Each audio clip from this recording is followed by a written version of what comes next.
അപ്പോൾ നമുക്ക് നമ്മുടെ പ്രോഗ്രാമിനെ കുറിച്ചുള്ള ഇൻട്രൊഡക്ഷൻ നമ്മുടെ നാഷണൽ കോർഡിനേറ്റർ ആയിട്ടുള്ള വർഗീസ് എടുത്തരും.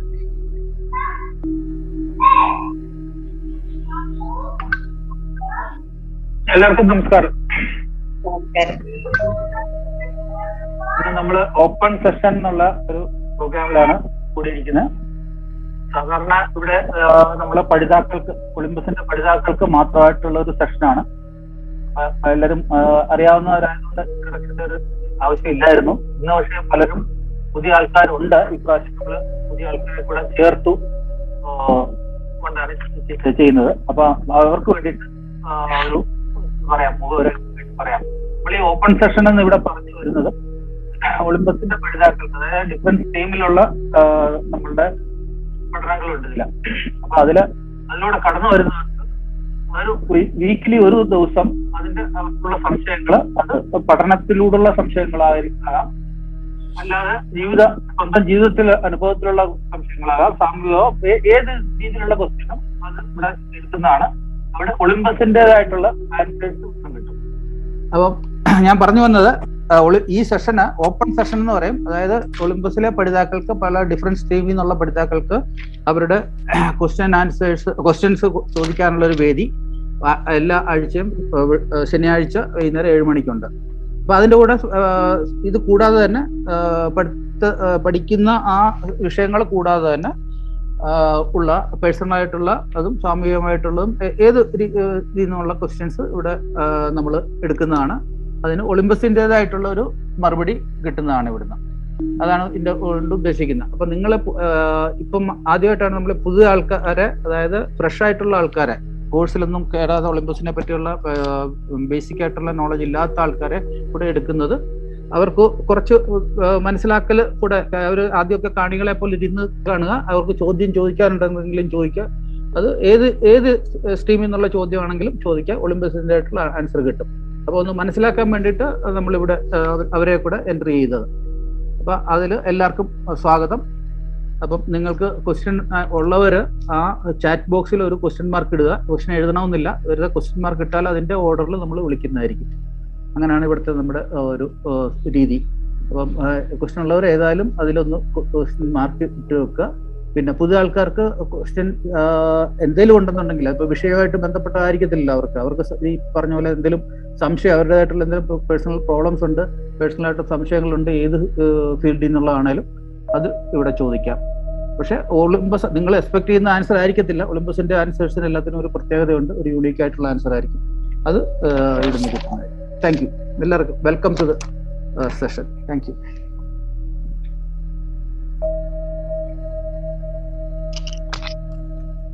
ചോദ്യങ്ങളൊന്നും കാണുന്നില്ല ഇതുവരെ, ആരും പ്രിപ്പയർ ചെയ്തിട്ടില്ലേ?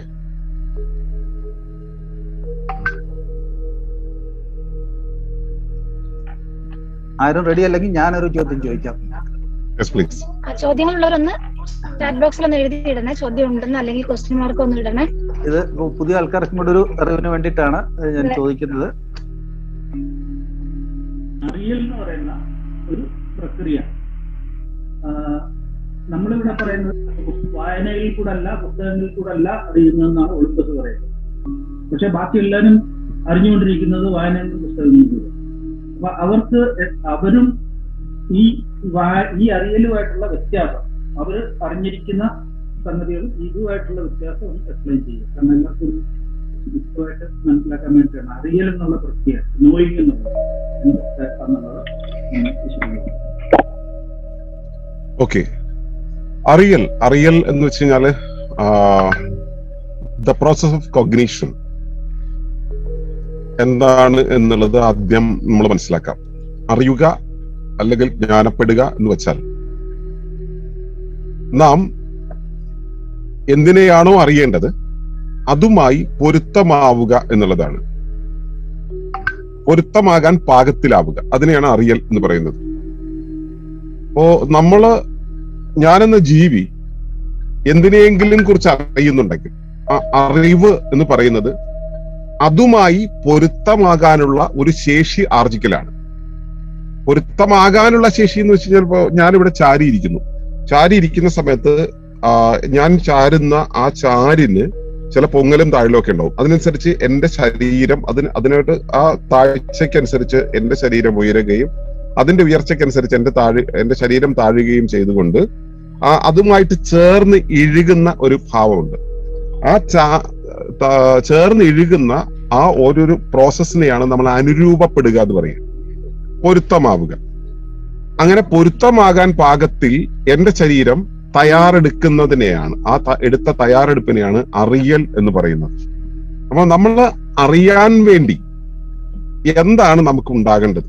നമ്മളൊരു അറിവ് എന്നുള്ള സംഭവം നമ്മൾ നേടുന്നുണ്ടെങ്കിൽ നമ്മൾ എന്താണ് ചെയ്യുന്നത്? അപ്പൊ എന്തിനെ കുറിച്ചാണ് അറിയുന്നത്? ഇപ്പൊ വെളിയിലുള്ള ഒരു കാര്യത്തെക്കുറിച്ച്, വെളിയിലുള്ള ഒരു വസ്തുവിനെ കുറിച്ച് നമ്മൾ അറിയുന്നു. ആ വെളിയിലുള്ള വസ്തു എന്താണ്, എങ്ങനെയാണ് എന്നുള്ളതിനെ കുറിച്ച് നമ്മുടെ ഇന്ദ്രിയങ്ങൾ വഴി നമ്മൾ കണ്ട് കേട്ട് അറിഞ്ഞ് അതിനുശേഷം നമ്മളെ കർമ്മേന്ദ്രിയങ്ങൾ വഴി നമ്മൾ അതിനെ അനുഭവിച്ചിട്ട് അത് ഇന്നതാണെന്ന് മനസ്സിലാക്കി അതിനനുസരിച്ച് പൊരുത്തമാകാൻ നമ്മൾ തയ്യാറെടുക്കുക. അതാണ് അതിനെ അറിയൽ എന്ന് പറയുന്നത്. യഥാർത്ഥത്തിലുള്ള അറിവെന്ന് പറയുന്നത് സംഭവിക്കുന്നത് നമുക്കകത്താണ്. നമ്മളൊരു കാര്യത്തെ കാണുന്ന സമയത്ത് ആ കാണുന്ന വസ്തുവിന്റെ നിറമെന്ത്, നാം അതിനെ കണ്ടു, അതിനനുസരിച്ച് എന്റെ ശരീരത്തിൽ ഒരു തിരിച്ചറിവുണ്ടായി, ഒരു ബോധ്യം വന്നു, അത് ഒരു പച്ച നിറമുള്ള ഒന്നാണ് എന്ന് ഞാൻ കണ്ടു. അപ്പോൾ പച്ച നിറം എന്ന രീതിയിൽ എനിക്ക് സെൻസ് ചെയ്യാൻ പറ്റി. അത് ഉരുണ്ടിരിക്കുന്നു എന്ന് ഞാൻ സ്പർശിച്ചു നോക്കിയപ്പോൾ മനസ്സിലായി. അപ്പൊ ഇങ്ങനെ ആ ഉരുണ്ടിരിക്കുന്ന ഒന്നിനെ കുറിച്ച്, ആ ഉരുണ്ടാണ് ഇരിക്കുന്നത് എന്നതിന് അനുസരിച്ച് എന്റെ ഉള്ളിൽ അത് അവിടെ നിൽക്കുമ്പോൾ ഞാൻ അതിനോട് ചേർന്ന് പോകണമെങ്കിൽ എങ്ങനെയാണ് മാറ്റം വരേണ്ടത്, അതിനനുസരിച്ചാണ് ഇന്ദ്രിയങ്ങൾ കാര്യങ്ങളെ സ്വീകരിച്ച് ഉള്ളിൽ ഉൾക്കൊള്ളുന്നത്. അങ്ങനെ ഉൾക്കൊള്ളുന്നതിനെയാണ് നമ്മൾ അറിവെന്ന് പറയുന്നത്. അപ്പോൾ ഈ അറിവെന്ന് പറയുന്നത് യഥാർത്ഥത്തിൽ നമ്മൾ അതിനെക്കുറിച്ചുള്ള അനുഭവത്തിലൂടെ അതുമായി പൊരുത്തമാകാൻ പാകപ്പെടലാണ്. അപ്പോൾ യഥാർത്ഥത്തിൽ ഈ അറിവുണ്ടാകുന്നത് നമ്മുടെ അകത്താണ്. അറിവ് ഒരിക്കലും വെളിയിൽ നിന്ന് കിട്ടുന്നില്ല. വെളിയിൽ നിന്ന് നമ്മൾ ഇന്ദ്രിയങ്ങൾ വഴിയോ മറ്റേതെങ്കിലും അനുഭവങ്ങൾ വഴിയോ അനുഭൂതികൾ വഴിയോ നമ്മൾ ഉൾക്കൊള്ളുന്നുവെങ്കിൽ അതാണ് നമ്മുടെ ഉള്ളിൽ അറിവായി മാറുന്നത്. ഓക്കെ, അപ്പോ ഈ അറിയൽ എന്നുള്ള പ്രോസസ് യഥാർത്ഥത്തിൽ നടക്കുന്നത് നമുക്കകത്താണ്, പുറത്തല്ല. പക്ഷെ അറിവെന്ന രീതിയിൽ സാധാരണ വായനയിലൂടെയും മറ്റ് സങ്കേതങ്ങളിലൂടെയും ഉപകരണങ്ങളിലൂടെയും നമ്മൾ ഒരു കാര്യത്തെ ആർജിക്കുന്ന സമയത്ത് നമുക്ക് അവയെക്കുറിച്ച്, അങ്ങനെ ഒരു വസ്തു ഉണ്ടെന്നുള്ളതിനെ കുറിച്ചുള്ള ഒരു സ്ഥിതി വിവര കണക്കാണ് കിട്ടുന്നത്. സ്ഥിതി വിവരം, അത് ചുവന്നിരിക്കും, അത് പച്ചയായിരിക്കുന്നത്, ഇത് നമ്മുടെ ഉള്ളിൽ ഓൾറെഡി ഉണ്ടായിട്ടുള്ള അനുരൂപപ്പെട്ട അവസ്ഥകളുണ്ട്. ഇതിനു മുമ്പ് നമ്മൾ കണ്ടിട്ടും കേട്ടിട്ടുമുള്ള കുറച്ച് കാര്യങ്ങളുണ്ട്. ഇതുമായി താരതമ്യപ്പെടുത്തി നാം അതാണെന്ന് ഭാവന ചെയ്യുന്നതാണ് നമ്മളുടെ വായനയിലൂടെ കിട്ടുന്ന അറിവ്. അത് നമ്മുടെ ഭാവനയിൽ ഉണ്ടാവുന്ന അറിവാണ്, യഥാർത്ഥ അറിവല്ല. യഥാർത്ഥ അറിവെന്ന് പറയുന്നത് അനുരൂപപ്പെടാൻ പാകത്തിൽ നമ്മുടെ ഉള്ളിൽ ഉണ്ടാക്കുന്ന, ഇന്ദ്രിയങ്ങൾ വഴിയും മറ്റും ഉണ്ടാക്കുന്ന മാറ്റമാണ്. ആ മാറ്റം വായനയിലൂടെയോ ഉപകരണങ്ങളിലൂടെയോ നമ്മളൊരു വിഷ്വൽ മീഡിയയിലൂടെയോ അത് കിട്ടുന്ന സമയത്ത് ഉണ്ടാകുന്നില്ല. അതുകൊണ്ട് ഇന്നലെ പോസ്റ്റലായിട്ട് പഠിക്കുന്നത് പോലെയുള്ള ഒരു പരിപാടിയാണ്. കൈകാര്യക്ഷമമായിരിക്കില്ല ഈ കാര്യം. അത്തരത്തിൽ കിട്ടുന്ന അറിവെന്ന് പറയുന്നത്, സ്ഥിതി വിവരം എന്ന് പറയുന്നത് കൈകാര്യക്ഷമമാകണമെങ്കിൽ നമുക്ക് ആ കാര്യത്തെ അനുഭവിക്കാനോ അറിയാനോ, എന്നുവെച്ചാൽ തൊട്ടറിയാനോ കണ്ടറിയാനോ നമുക്ക് കഴിയണം. ഇതിലെ പരിമിതി എന്താണെന്ന് വെച്ച് കഴിഞ്ഞാൽ, നമ്മുടെ ജീവിതത്തില് നമുക്കൊരു ശരീരം ഉണ്ടാകുന്നത് നാം ഏത് കൂടിനകത്ത് ജീവിക്കുന്നുവോ, ഉദാഹരണത്തിന് പ്രകൃതിയാകുന്ന കൂട്, ഇപ്പൊ പ്രപഞ്ചമാകുന്ന കൂടിനകത്താണ് സൗരയൂഥമാകുന്ന കൂട് നിൽക്കുന്നത്. സൗരയൂഥമാകുന്ന ഒരു മഹാകൂടിനകത്താണ് ഭൂമി എന്ന കൂട് നിൽക്കുന്നത്. അതിനകത്താണ് ഈ ദൃശ്യപ്രകൃതി എന്ന കൂട് നിൽക്കുന്നത്. അതിനകത്താണ് ജീവരാശി എന്ന കൂട് നിൽക്കുന്നത്. അതിനകത്താണ് മനുഷ്യരാശി എന്ന കൂട് നിൽക്കുന്നത്. അതിനകത്താണ് ഞാൻ എന്ന കൂട് നിൽക്കുന്നത്. എനിക്കകത്താണ് എന്റെ അവയവമായ കൈ നിൽക്കുന്നത്. എന്റെ ശരീരത്തിന്റെ ഒരു പർപ്പസ് നടക്കാൻ വേണ്ടിയാണ് എന്റെ കൈ ഉണ്ടായിട്ടുള്ളതെങ്കിൽ എന്റെ ഉപരിവ്യവസ്ഥയായ ഭൂമിയുടെ, തൽക്കാലത്തേക്ക് അങ്ങനെ വിളിക്കാം, എന്റെ ഉപരിവ്യവസ്ഥയായ ഭൂമിയുടെ ഒരു പർപ്പസ് നടക്കാൻ വേണ്ടിയാണ് ഞാൻ ഉണ്ടായിട്ടുള്ളത്. എന്ന് വെച്ചാൽ ഞാൻ ഭൂമിയുടെ ഒരു അവയവമാണ്. അപ്പോ ഞാൻ എന്നുള്ള അവയവം ഇവിടെ അതിന്റെ കാര്യങ്ങൾ നിർവഹിക്കുന്നതിനെയാണ് ധർമ്മം എന്ന് പറയുന്നത്. ഞാൻ എന്തിനു വേണ്ടിയാണോ രൂപപ്പെട്ടിട്ടുള്ളത് അതിനുവേണ്ടി ആ കാര്യങ്ങൾ നിർവഹിക്കുന്നതിനെയാണ് എന്റെ ധർമ്മം എന്ന് പറയുന്നത്. ഈ ധർമ്മം നടപ്പിലാക്കണമെങ്കിൽ എന്റെ അകത്തോ പുറത്തോ ഉള്ള കാര്യങ്ങളുമായിട്ട് ഞാൻ പൊരുത്തമായി വേണം നടക്കാൻ. ഉദാഹരണത്തിന്, ഞാൻ ഭക്ഷണം കഴിക്കണമെന്നുണ്ടെങ്കിൽ ആ ഭക്ഷണം എന്നുള്ളത് എടുത്ത് വായിലേക്ക് വെക്കാൻ എന്റെ കൈ ഉപകരിക്കും. അപ്പൊ ഭക്ഷണത്തിനനുസരിച്ചും വായിക്കനുസരിച്ചും ഈ കൈക്ക് ചലിക്കാനാകുമ്പോഴാണ് ഈ പർപ്പസ്, കൈയുടെ പർപ്പസ് നിർവഹിക്കപ്പെടുക, ഉദ്ദേശ്യം നിർവഹിക്കപ്പെടുക, ധർമ്മം നിർവഹിക്കപ്പെടുക. അപ്പോ അതിനനുസരിച്ച് പാകപ്പെടണം, ഭക്ഷണം എടുത്ത് പാകപ്പെടണം. ഒരു കൊച്ചു കുഞ്ഞിന് ഭക്ഷണം എടുത്ത് പാകപ്പെടാൻ കഴിയില്ല. അതിന് അമ്മയുടെ മാറിലേക്ക് വായ വെക്കാൻ മാത്രമേ കഴിയുള്ളൂ, വായ തുറക്കാൻ മാത്രമേ കഴിയുള്ളൂ. അതിനും അപ്പുറത്തേക്ക് കൈകൾ കൊണ്ടത് എടുത്ത് ഉപയോഗിക്കാൻ കഴിയില്ല. അതിന് പരിശീലനം ആവശ്യമാണ്. അപ്പോ അതിനനുസരിച്ച് അറിഞ്ഞ് അതായത് ജ്ഞാനപ്പെട്ട് അതുമായി അനുരൂപപ്പെട്ടതിന് ശേഷമാണ് ഉണ്ടാകുന്നത്. അതുകൊണ്ടാണ് ശിക്ഷിതാവബോധം എന്ന് അതിനെ പറയുന്നത്. ശിക്ഷണത്തിലൂടെ നേടുന്നതാണ്. എന്നാൽ സഹജാവബോധം എന്നത് ഇപ്പോ അമ്മയുടെ മാറിലേക്ക് വായ തുറന്നു വെക്കാൻ കുഞ്ഞിനെ ആരും പഠിപ്പിക്കുന്നില്ല. അത് സഹജമായി ഉണ്ടാകുന്നതാണ്. വിശക്കുമ്പോൾ കരയുന്നത് സഹജമായി ഉണ്ടാകുന്നതാണ്. അപ്പോൾ ഈ സഹജാവബോധം എന്നുള്ളത് ജന്മനാ ഉള്ള അറിയലാണ്. ഈ അറിവാണ് ഒറിജിനൽ ആയിട്ടുള്ള അറിവ്. രണ്ടാമത് നേടുന്ന അറിവാണ് ഈ ശിക്ഷിതാവബോധം, ഒരു കാര്യത്തെ എടുത്തും പിടിച്ചും ഒക്കെ പഠിച്ചുകൊണ്ടുണ്ടാവുന്നത്. മൂന്നാമതുണ്ടാകുന്ന അവബോധമാണ്, മൂന്നാമത് ഇത്തരം ഒരു അറിവുണ്ടാകുന്നതിനെയാണ് ധാരണാവബോധം എന്ന് പറയുക. എന്ന് വെച്ച് കഴിഞ്ഞാല് ഞാൻ ഇങ്ങനെ എടുത്തു പിടിച്ചു എന്നിട്ട് വായിലേക്ക് വെച്ചു എന്നതുകൊണ്ട് അടുത്ത പ്രാവശ്യം ഒന്ന് കാണുമ്പോൾ ഞാൻ ഇങ്ങനെ എടുക്കുകയും പിടിക്കുകയും വായിലേക്ക് വെക്കുകയുമാണ് ചെയ്യേണ്ടത് എന്ന ഒരു വിശ്വാസ വ്യവസ്ഥ എന്നിൽ ഉണ്ടാകുന്നത്. അത് എന്റെ ഒരു ബോധ്യമാണ്. ആ ബോധ്യത്തെയാണ് നമ്മൾ വിശ്വാസ വ്യവസ്ഥ, പാരഡൈം എന്നൊക്കെ പറയുന്നത്. അതാണ് മൂന്നാമത്തേത്. നാലാമത്തേത് ഇത്തരത്തിലാണ് ഞാൻ വായിൽ വെക്കേണ്ടത് എന്നതിനെ കുറിച്ചുള്ള എന്റെ ഭാവനയാണ്. അല്ലെങ്കിൽ ഇത്തരത്തിലാണ് ഇതിനു മുമ്പ് ഞാൻ വെച്ചിട്ടുള്ളത് എന്നുള്ളതിനെ കുറിച്ചുള്ള എന്റെ ഓർമ്മയെ കുറിച്ചുള്ള ഒരു വിശകലനമാണ്. അതാണ് നാലാമത്തേത്, ഭാവനാവബോധം എന്ന് പറയും. അഞ്ചാമത്തേത് ഇങ്ങനെയാണ് വെക്കേണ്ടത് എന്ന് ഞാൻ മറ്റൊരാൾക്ക് ബോധ്യപ്പെടുത്തി കൊടുക്കുന്നതിനാണ് പ്രേരാവബോധം എന്ന് പറയുന്നത്, അഞ്ചാമത്തേത്. അപ്പോ ഈ പ്രേരം ഞാൻ ഇങ്ങനെയാണ് വായിൽ വെക്കേണ്ടത് എന്ന് ഞാൻ പറഞ്ഞു കൊടുക്കുമ്പോൾ, ഒരു സസ്യത്തിനോടാണ് ഞാനിത് പറയുന്നത് എങ്കിൽ സസ്യം വായിൽ വെച്ചിട്ടല്ല ചെയ്യേണ്ടത്, മറ്റൊരു രൂപത്തിലാണ് ഭക്ഷണം സ്വീകരിക്കേണ്ടത്. അപ്പോ ഞാൻ ഇവിടുന്ന് കൊടുക്കുന്ന ഡേറ്റ എന്റെ ഡേറ്റയാണ്. ഈ ഡേറ്റ മറ്റൊന്നിനെ അനുരൂപപ്പെടുന്നതായിരിക്കണമെന്നില്ല. അതുകൊണ്ട് തന്നെ ഈ ഡേറ്റ റിയാലിറ്റിയുമായിട്ട് ബന്ധമില്ല, റിയാലിറ്റിയുമായിട്ട് നീതി പാലിക്കാമെന്ന് മാത്രം. അപ്പൊ യഥാർത്ഥ അറിവെന്ന് പറയുന്നത് സഹജാവബോധവും, പിന്നീടുണ്ടാകുന്നത് ശിക്ഷിതാവബോധവും, പിന്നീടുണ്ടാകുന്നത് ധാരണാവബോധവും, പിന്നീടുണ്ടാകുന്നത് ഭാവനാവബോധവുമാണ്. വായനയിലൂടെ നമ്മൾ വെളിയിൽ നിന്നും അകത്തേക്കാണ് നമുക്ക് ഈ ഡേറ്റ ഒഴുകുന്നത്. അപ്പൊ വെളിയിൽ നിന്നും അകത്തു വരുന്നതിന് ജ്ഞാനമെന്നും അകത്തു നിന്നും പുറത്തേക്ക് പോകുന്നതിനെ വിശിഷ്ടജ്ഞാനം അഥവാ വിജ്ഞാനമെന്നുമാണ് വിളിക്കേണ്ടത്. അപ്പോ വായനയിലൂടെ നമുക്ക് കേവലം ആയിട്ടുള്ള സ്ഥിതി വിവരങ്ങളുടെ ജ്ഞാനമാണ് ഉണ്ടാവുക. അത് ഒറിജിനൽ ആയിട്ടുള്ള ജ്ഞാനവുമായിട്ട് ചേർന്ന് പോകാതിരിക്കാം, പക്ഷെ അത് യഥാർത്ഥ ജ്ഞാനമായിട്ട് ഗണിക്കാൻ കഴിയില്ല. അതുകൊണ്ടാണ് അകത്തു നിന്നുമുള്ളതാണ് എടുക്കേണ്ടത് എന്ന് പറയുന്നത്. ഇതാണ് എന്റെ ഉത്തരം, വർഗീസ് ചേട്ടാ. ഓക്കെ, അവിടെ ഒരു ഇച്ചിരി ക്ലാരിഫിക്കേഷൻ വേണ്ടിയെന്ന് പറഞ്ഞാൽ നമ്മുടെ ഇപ്പോഴത്തെ വായനയിലൂടെയും സ്കൂളുകളിലൂടെ ഉള്ള ഡേറ്റ സ്ഥിതി വിവര കണക്കുകൾ നമ്മൾ എടുക്കുന്നതെന്ന് പറഞ്ഞു, ഡേറ്റ ആയിട്ട് എല്ലാ ഇൻഫർമേഷനും ഡേറ്റ ആയിട്ട് വരുന്നു. അപ്പൊ അത് ഈ യഥാർത്ഥ അറിയലാകണമെങ്കിൽ അതിനെ എന്ത് ചെയ്യണമെന്നുള്ളത് അത് യഥാർത്ഥ അറിവ് ആകണമെങ്കിൽ അതിനെ നമ്മുടെ സഹജാവബോധവുമായി കണക്ട് ചെയ്ത് പ്രയോഗത്തിൽ കൊണ്ടുവരുവാനുള്ള ഒരു സാഹചര്യത്തിലൂടെ കടന്നു പോകണം. അത് പ്രാക്ടിക്കലി നമ്മൾ അതിനെ കൈകാര്യം ചെയ്യണം, എക്സ്പീരിയൻഷ്യൽ ആയിട്ട് ലേൺ ചെയ്യണം. അനുഭവാത്മകമായ പഠനം വേണ്ടിവരും. അനുഭവാത്മകമായ പഠനത്തിലൂടെ മാത്രമേ ആ വായനയിലൂടെ കിട്ടിയ ഭാവനാത്മകമായ ആ സ്ഥിതി വിവരങ്ങൾ യഥാർത്ഥ അറിവായി മാറുകയുള്ളൂ. അപ്പോഴും ശിക്ഷിതാവബോധമേ ആവുള്ളൂ, സഹജാവബോധമാവില്ല. അപ്പൊ നമുക്ക് ഒരു കാര്യത്തെ പരിശീലനത്തിലൂടെ നമുക്ക് തെറ്റിദ്ധരിച്ചാലും ആ തെറ്റിദ്ധാരണ അറിവായി മാറും. അങ്ങനെയാണ് നമ്മളിപ്പോ ഈ അപജ്ഞാനം എന്ന് പറയുന്ന ഒരു അവസ്ഥ. അജ്ഞാനം എന്ന് പറയുന്നത് അറിവില്ലായ്കയാണ്. അപജ്ഞാനം എന്ന് പറയുന്നത് തെറ്റായിട്ടുള്ള ഒരു ഇൻഫർമേഷൻ നമ്മളെ ഒരാള് ഇങ്ങനെ സ്ഥിരമായിട്ട് തന്ന് നമ്മളെ ബോധിപ്പിച്ചു.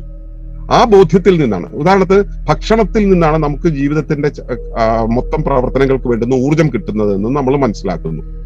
അങ്ങനെയാണ് നമ്മൾ പഠിപ്പിച്ചിട്ടുള്ളത്. അതുകൊണ്ട് ഭക്ഷണം കഴിച്ചില്ലെങ്കിൽ ചത്തുപോകും എന്ന് പറയുന്ന ഒരു അവസ്ഥ നമ്മളെ സമൂഹം ഇങ്ങനെ പല സ്ഥിതിവിവരങ്ങളിലൂടെ നമ്മളെ പഠിപ്പിച്ചു. അപ്പൊ നമ്മളത് മനസ്സിലാക്കി. അതുകൊണ്ട് അതാണ് ശരിയെന്ന് നമ്മൾ വിചാരിക്കുന്നു. ഭക്ഷണം കഴിച്ചില്ലെങ്കിൽ ഇവിടെ ഒന്നും ഉണ്ടാവില്ല എന്നുള്ളൊരു കാര്യം എന്ന് വെച്ചാൽ ഞാൻ ആയുഷ്കാലത്തേക്ക് ഭക്ഷണം കഴിക്കാതിരിക്കുന്ന അവസ്ഥയെക്കുറിച്ച് അല്ല പറയുന്നത്. ഒരു നേരമോ 2 നേരമോ കുറച്ച് ദിവസമോ ഭക്ഷണം കഴിച്ചില്ലെങ്കിൽ മരിച്ചു പോവുക എന്നുള്ളൊരു അവസ്ഥ ആണ് എന്ന് സാധാരണ സമൂഹം വിചാരിക്കുന്നു. ഒരു നേരം ഭക്ഷണം കഴിച്ചില്ലെങ്കിൽ അത് വലിയ അപകടമാണെന്ന രീതിയിൽ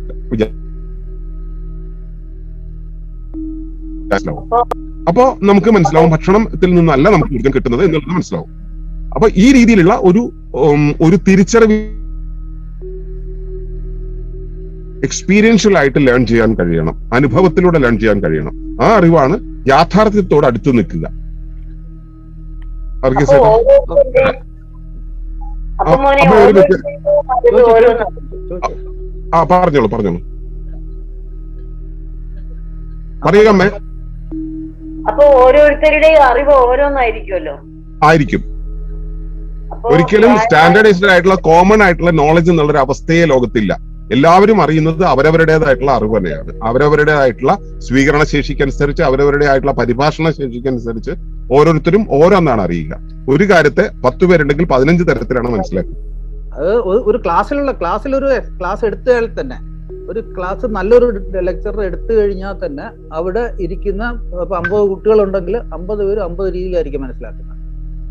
ആ ഒരു വ്യത്യാസമുണ്ട്. അത് നമ്മൾ കണ്ടിട്ടുള്ള പലപ്പോഴും. അതിലെ രസകരമായിട്ടുള്ള കാര്യം എന്ന് വെച്ച് കഴിഞ്ഞാൽ, ഇപ്പൊ വർഗീസേട്ടൻ പറഞ്ഞ ഉദാഹരണത്തില് ഒരു ക്ലാസ് എടുക്കുമ്പോൾ ഒരു 50 കുട്ടികളുണ്ടെങ്കിൽ 50 പേരും മനസ്സിലാക്കുന്നത് 50 തരത്തിലായിരിക്കും. കാരണം അവർക്ക് കിട്ടുന്ന ഇൻഫർമേഷനെ അവർ സ്വീകരിക്കുന്നതിന് ഓരോ മോഡ് ഉണ്ട്. അത് അവരുടെ ഇന്റേണൽ ഫാക്കൽറ്റി, ആന്തരിക ശേഷിക്കനുസരിച്ചാണ് ഓരോരുത്തരും സ്വീകരിക്കുന്നത്. 2, അവരുടെ അകത്തുള്ള ഇതിനു മുമ്പുള്ള അനുഭവങ്ങളുടെ ഓർമ്മകൾ ഉണ്ടായിരിക്കും. ആ അനുഭവങ്ങളുമായി തട്ടിച്ചുകൊണ്ടാണ് ഇതിനെ ബോധ്യപ്പെടുക. അതുകൊണ്ട് തന്നെ ഇവരുടെ ഉള്ളിൽ കിടക്കുന്ന മുൻ അനുഭവങ്ങളും മുൻ അറിവും വെച്ചും മാത്രമാണ് ഇവരിതിനെ മനസ്സിലാക്കുക. അപ്പൊ തന്നെ മാറിപ്പോയി. കാരണം ഓരോരുത്തരും ഓരോന്ന്, ഒരു വീട്ടിൽ തന്നെ പിറന്ന 2 കുട്ടികൾ ഉണ്ടെങ്കിൽ, ഇരട്ടകളാണെങ്കിൽ പോലും അവർ 2 പേരും 2 തരം അനുഭവങ്ങളിൽ കൂടെ ആയിരിക്കും കടന്നുപോയിട്ടുണ്ടാവുക. അവർ 2 പേരും കാര്യങ്ങളെ മനസ്സിലാക്കുന്നത് 2 തരത്തിലായിരിക്കും. അപ്പോ ഒരു ക്ലാസ്സിലെ കുട്ടികൾ എന്ന് വെച്ചാൽ വ്യത്യസ്ത സാഹചര്യത്തിൽ, വ്യത്യസ്ത ഭാഷാ സംവിധാനത്തിൽ നിന്നും വരുന്നവരാണ്, വ്യത്യസ്ത സംസ്കാരത്തിൽ നിന്നും വരുന്നവരാണ്. അതുകൊണ്ട് തന്നെ അവർ ഓരോരുത്തരും മനസ്സിലാക്കുന്ന ഓരോ തരത്തിലായിരിക്കും. അപ്പോൾ ഓരോരുത്തരുടെ അറിവും, ഒരു കാര്യത്തെക്കുറിച്ച് അറിയുമ്പോൾ തന്നെ ഓരോരുത്തർക്കും കിട്ടുന്ന അറിവും വ്യത്യസ്തമായിരിക്കും.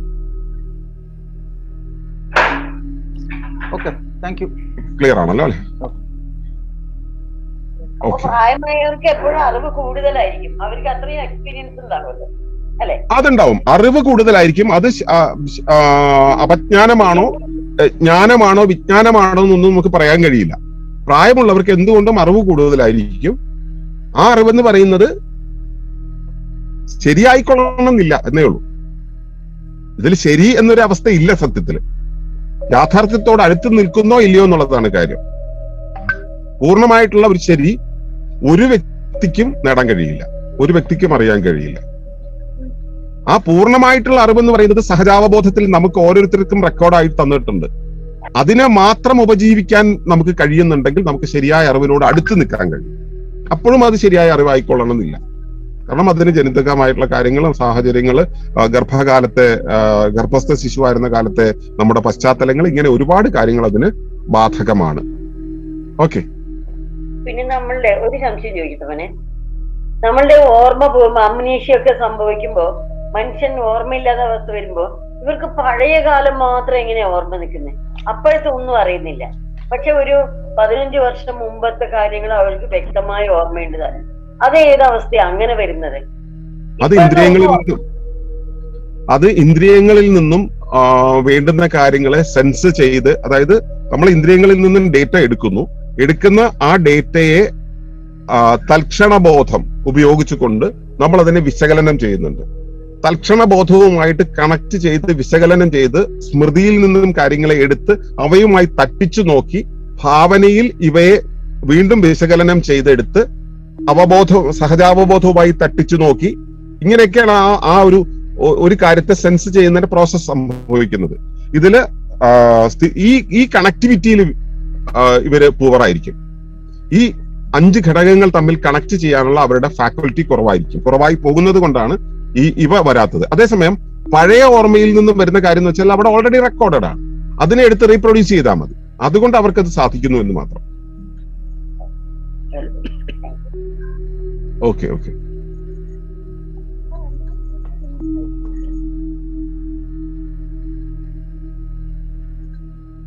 പുതിയ ആളുകളെ പരിചയപ്പെടുത്താൻ എന്നുള്ള ഞാൻ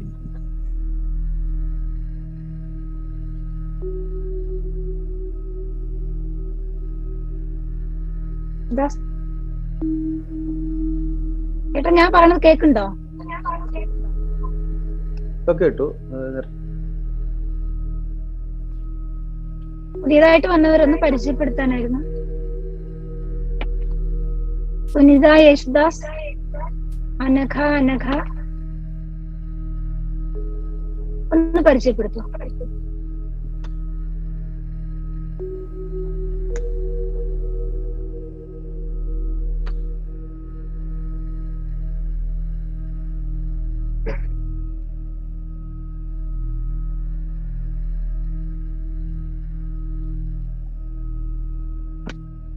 പ്രതികരിക്കുന്നില്ലല്ലോ. സുനിത യേശുദാസ്.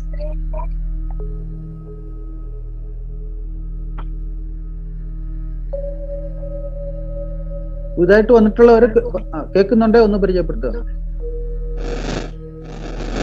ഹലോ, പറയൂ. എന്റെ പേര് അനഘ. ഓക്കെ, ഞാൻ കോഴിക്കോട് നാദാപുരം എന്ന് പറഞ്ഞ സ്ഥലത്തു നിന്നാണ്. ഓക്കെ, നമ്മുടെ പരിപാടിയിൽ എങ്ങനെയാ എത്തിയത്?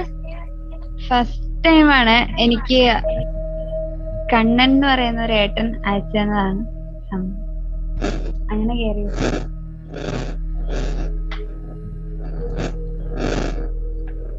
ഹലോ ഹലോ, അനഘ കേൾക്കുന്നില്ല. പിന്നെ കഴിവതും മുഖം കൂടെ ഒന്ന് കാണിക്കും. അനഘ എന്ത് ചെയ്യുന്നു? ഞാനിപ്പോ വർക്ക് ചെയ്യാണ്, കൂടെ പഠിക്കുകയും ചെയ്യുന്നുണ്ട്. എങ്ങനെയാണ് ഇവിടെ എത്തിയത്? കണ്ണൻ എന്ന് പറയുന്ന ഒരു ഏട്ടൻ അയച്ചു തന്നതാണ് ലിങ്ക്. ഇൻട്രസ്റ്റഡ് ആണെങ്കിൽ കേറിക്കോ പറഞ്ഞു. അങ്ങനെ കേറി എത്തി. ഓക്കെ, അപ്പൊ സുനിത യേശുദാസ് മറ്റെന്തെങ്കിലും അന്വേഷണങ്ങളുണ്ടോ? ഇല്ല, ഞാൻ ഇതിനെ കുറിച്ച് അറിഞ്ഞു വരുന്നേ ഉള്ളൂ. ഒന്നും കൂടെ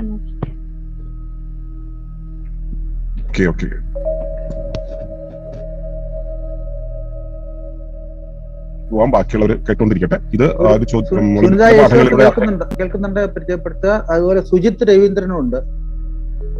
സുജിത്ത് നമ്മൾ ഇടയ്ക്ക് പങ്കെടുക്കുന്ന ആളാണ്. സുജിത്ത് അപ്പൊ ഇതിനെപ്പറ്റി അറിയാവുന്ന ആളായിരിക്കും അല്ലേ? അതെ അതെ അതെ, സുജിത്തിനെ അറിയാം. അപ്പൊ ഈ സെഷന്, ഓപ്പൺ സെഷന് നമ്മൾ ആഴ്ചയിൽ ഒരിക്കൽ നടത്തുന്നത് ഒളിമ്പസിന്റെ ഇതില് പഠന ഇതിലുള്ള ശാഖയിലുള്ളവര് അവർക്കുള്ള ക്വസ്റ്റ്യൻസ് ചോദിക്കാൻ വേണ്ടിയാണ്. അതുകൂടാതെ പേഴ്സണൽ ആയിട്ടുള്ള ക്വസ്റ്റ്യൻസ്, സാമൂഹികമായിട്ടുള്ള ക്വസ്റ്റ്യൻസ് എല്ലാം നമ്മൾ എടുക്കുന്നതാണ്. ഒളിമ്പസ് അതിൻ്റെ ആൻസേഴ്സ് കിട്ടും. അതാണ് ഇതിനെപ്പറ്റി ഒന്ന് ചുരുക്കി പറഞ്ഞാൽ. അപ്പൊ ക്വസ്റ്റ്യൻസ് എന്തെങ്കിലും തോന്നുന്നുണ്ടെങ്കിൽ, എന്തെങ്കിലും സംശയം തോന്നുന്നുണ്ടെങ്കിൽ ഏത് ഫീൽഡിൽ നിന്നാണെങ്കിലും ചോദിക്കാം. Thank you. കണ്ണൻ ഒരു ചോദ്യം എഴുതിയിട്ടുണ്ട്. കണ്ണൻ അത്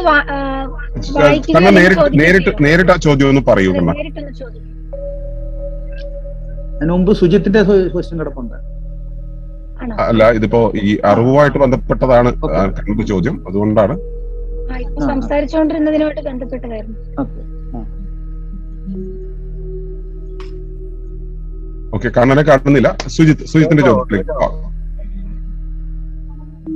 കണ്ണൻ വന്നു. എന്നാ കണ്ണൻ പറയൂ. കേക്കാവോ? കേക്കാം, പറഞ്ഞോളൂ. അല്ല, നേരത്തെ ഇപ്പൊ പറഞ്ഞായിരുന്നു ഓരോ ആൾക്കാർക്ക് ഓരോ അറിവാണെന്ന് പറഞ്ഞല്ലോ. അപ്പൊ ചിലരുടെ പോസിറ്റീവ് ആയിരിക്കും, ചിലർക്ക് നെഗറ്റീവ് ആയിരിക്കും. അപ്പൊ അത് നമ്മുടെ ഇന്നർ മൈൻഡിനെ ഡിപ്പെൻഡ് ചെയ്താന്ന് പറഞ്ഞല്ലോ. അങ്ങനെ ഈ നെഗറ്റീവ് ഉള്ളവർക്ക് എങ്ങനെ അത് പോസിറ്റീവ് ആക്കി എടുക്കാമെന്ന് പറയാം. ഈ നെഗറ്റീവ് പോസിറ്റീവ് എന്നുള്ളതൊക്കെ അപേക്ഷിക നിർണയമാണ്. ആപേക്ഷികമായിട്ട് നമ്മൾ കണക്കാക്കുന്നതാണ് പോസിറ്റീവ് ആണെന്നും നെഗറ്റീവ് ആണെന്നും ഒരു അറിവ് നേടുന്നത്. യാഥാർത്ഥ്യത്തോട് എത്രത്തോളം അടുത്തു നിൽക്കുന്നു എന്നുള്ളതാണ് കാര്യം. വിദ്യാഭ്യാസം എന്നുള്ള ഒരു വ്യവസ്ഥയ്ക്ക് സ്വയം വഴങ്ങിക്കൊടുത്തിട്ടുള്ള ഒരാൾ ഏത് വിദ്യയുടെ അഭ്യാസത്തിലേക്കാണ് വഴങ്ങിക്കൊടുത്തിട്ടുള്ളത്, അതിനനുസരിച്ചായിരിക്കും അയാളുടെ സങ്കേതങ്ങൾ ഉണ്ടാവുക, അയാളുടെ തിരിച്ചറിവുകൾ ഉണ്ടാവുക, അയാളുടെ ബോധ്യങ്ങൾ ഉണ്ടാവുക. അപ്പോ അവിടെയും അത് നെഗറ്റീവ് ആണെന്നോ പോസിറ്റീവ് ആണെന്നോ പറയാൻ കഴിയില്ല. ഇതൊരു ആപേക്ഷിക മാനദണ്ഡമാണ്. അതുകൊണ്ട് തന്നെ നമുക്ക് ഉറപ്പിച്ച് പറയാൻ കഴിയില്ല ഇത് ശരിയാണ്, തെറ്റാണ്, നെഗറ്റീവ് ആണ്, പോസിറ്റീവ് ആണെന്ന് പറയാൻ കഴിയില്ല. ഒരാൾ മനസ്സിലാക്കുകയാണ്, ഞാൻ മനസ്സിലാക്കിയതിൽ എന്തോ അപാകമുണ്ട്, ഞാൻ മനസ്സിലാക്കിയതിന്റെ പ്രയോഗം വരുന്ന സമയത്ത് ഇത് തട്ടുകയും മുട്ടുകയും ചെയ്യുന്നുണ്ട്, ഇത് കൃത്യമായിട്ട് യോജിക്കുന്നില്ല, കാര്യങ്ങളുമായിട്ട് യോജിക്കുന്നില്ല എന്ന് ബോധ്യം വരുമ്പോൾ പിന്നെ എന്താണ് ശരി എന്നൊരു അന്വേഷണം അയാളിൽ ഉണ്ടാവുകയാണെങ്കിൽ ആ സമയത്ത് അയാൾ അതിനു വേണ്ടിയുള്ള ഒരു അന്വേഷണം തുറന്നു വെച്ചാൽ പ്രകൃതി അതിനനുസരിച്ച് പാകപ്പെടുന്ന രീതിയിൽ അനുഭവപ്പെടാനുള്ള ഘടകങ്ങളെ, അനുഭവപ്പെടാനുള്ള അനുഭവങ്ങളെ മുമ്പിലേക്ക് വെച്ചു കൊടുക്കും. അതിലൂടെ ഇയാൾക്ക് തിരിച്ചറിയാനുള്ളതാണെങ്കിൽ അയാൾ അത് തിരിച്ചറിഞ്ഞോളും.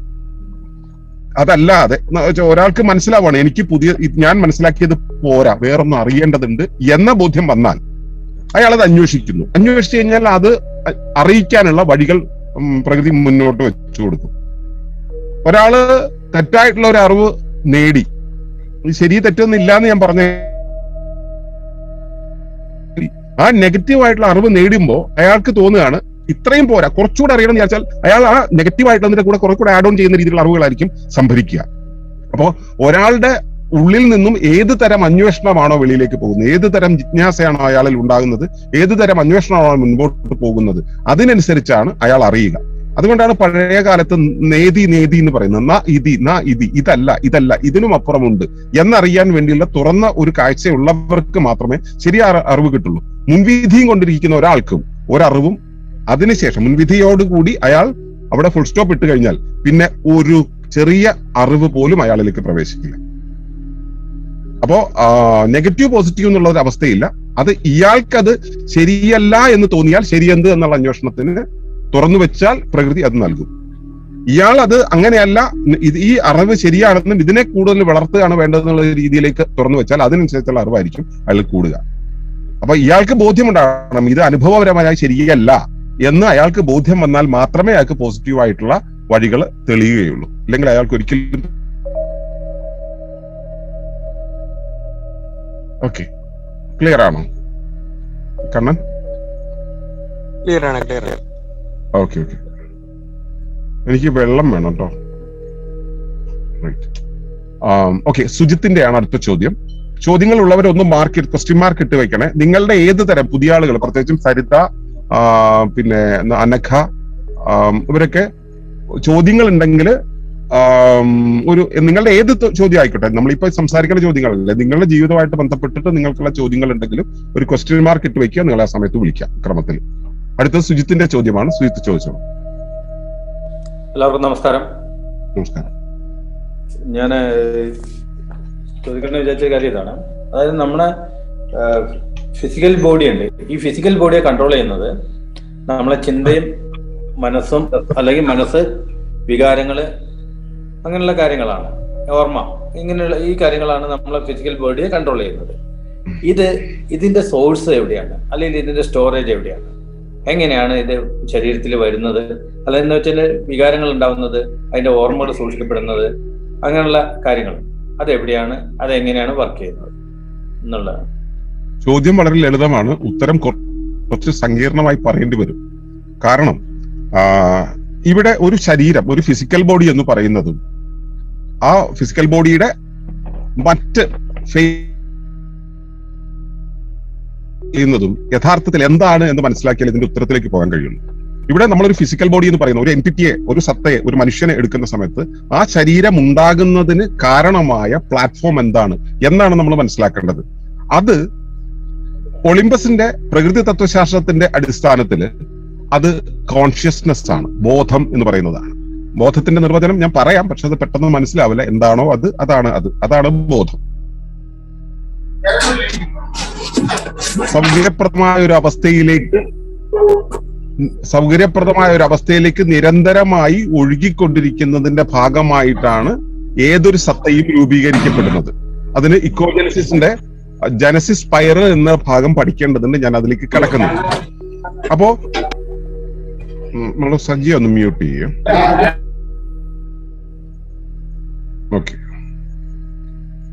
അപ്പോ ഈ ഒരു സത്ത ഉണ്ടാകുന്നത് അതിനു മുമ്പ് തന്നെ ഞാൻ നേരത്തെ പറഞ്ഞു, ഉപരിവ്യവസ്ഥയുടെ ഒരു ആവശ്യപ്രകാരമാണ്, ഉപരിവ്യവസ്ഥയുടെ ഒരു റിക്വയർമെന്റ് സാധൂകരിക്കാൻ വേണ്ടിയാണ് ഒരു സത്ത രൂപീകരിക്കപ്പെടുന്നത്. എന്റെ ശരീരത്തിന്റെ ഒരു വേണ്ടിയാണ്, പ്രവർത്തനത്തെ സഹായിക്കാനോ നടപ്പിലാക്കാനോ വേണ്ടിയാണ് കൈ എന്ന എന്റെ അവയവം ഉണ്ടാകുന്നത്. അപ്പൊ അതിനൊരു ഘടനയുണ്ട്. ഇത്തരത്തിലൊരു ഹൈറാർക്കിയിലായിട്ടുള്ള നെസ്റ്റഡ് ഹൈറാർക്കി എന്ന് പറയും, കൂടിനകത്ത് കൂടായി നിൽക്കുന്ന ഈ ഒരു ക്രമീകരണം അവിടെയുണ്ട്. അതുകൊണ്ട് തന്നെ എന്റെ ശരീരം ഉണ്ടാകുന്നത് എന്റെ ഉപരിവ്യവസ്ഥയുടെ ഒരു പർപ്പസിന് വേണ്ടിയിട്ടാണ്. ഈ പർപ്പസ് എന്നുള്ള സംഭവം ഒരു ആവശ്യകത, ഒരു ഡിമാൻഡ്, ഒരു റിക്വയർമെന്റ് ആയിട്ടാണ് അത് ഉണ്ടാകുന്നത്. ആ റിക്വയർമെന്റ് ഉണ്ടാകുന്നത് ആരാണ് സെൻസ് ചെയ്യുന്നത്, എവിടെയാണ് സെൻസ് ചെയ്യപ്പെടുന്നത്? അത് ഉപരിവ്യവസ്ഥയുടെ പ്രാദേശികമായ ബോധത്തിലാണ്. ആ ബോധത്തിൽ ആ ആവശ്യം എന്നുള്ള ഒരു അവസ്ഥ ഉണ്ടാവുകയാണ് ആദ്യം ചെയ്യുന്നത്. ആവശ്യം എന്നുള്ള ഒരു അവസ്ഥ ഉണ്ടായി കഴിയുമ്പോൾ ആ ബോധം, ആ പ്രാദേശികമായ ബോധത്തിന്റെ ഒരു ഔട്ട്ലൈൻ, ഇതാണ് ഇവിടുത്തെ റിക്വയർമെന്റ് എന്നൊന്ന് രേഖപ്പെടുത്തും. ആ രേഖപ്പെടുത്തി വരച്ചു വയ്ക്കുന്ന സമയത്ത് അവിടെ അതിനകത്ത് പെട്ടുപോകുന്ന ബോധം, ആ മൊത്തത്തിലുള്ള ബോധത്തിന്റെ ആ ബ്രാക്കറ്റ് ഇട്ട് വെച്ച ഭാഗത്ത് ഉണ്ടാകുന്ന ബോധം, ആ ബോധമാണ് സത്തയുടെ പ്രാഥമികമായ ബോധം അല്ലെങ്കിൽ അഹങ്കാരം എന്ന് പറയുന്നത്. ഇത് ഏതാണ്ട് ഏതുപോലെയാന്ന് വെച്ചാൽ കായലിൽ മീൻ പിടിക്കാൻ പോകുന്ന സമയത്ത് ചീനവല കൊണ്ട് മീൻ പിടിക്കാനായിട്ട് തെങ്ങിന്റെ കുറ്റികൾ ഇട്ടിട്ട് കായലിനകത്ത് ഒരു അതിരുത്തിരിക്കും. ഈ അതിരിന്റെ വെളിയിലും കായലാണ്, അകത്തും കായലാണ്. പക്ഷെ അതിര് തിരിച്ചു കഴിഞ്ഞാൽ വെളിയിൽ നിന്നുള്ള അകത്തേക്ക് വരാനോ അകത്തു നിന്നുള്ളതിന് പുറത്തേക്ക് പോകുവാനോ അത്ര എളുപ്പം സാധ്യമല്ല. അപ്പൊ ആ പരിധിയുണ്ട്. അതുപോലെ ഒരു പരിധി തീരുമാനിക്കുകയാണ് അഹങ്കാരം.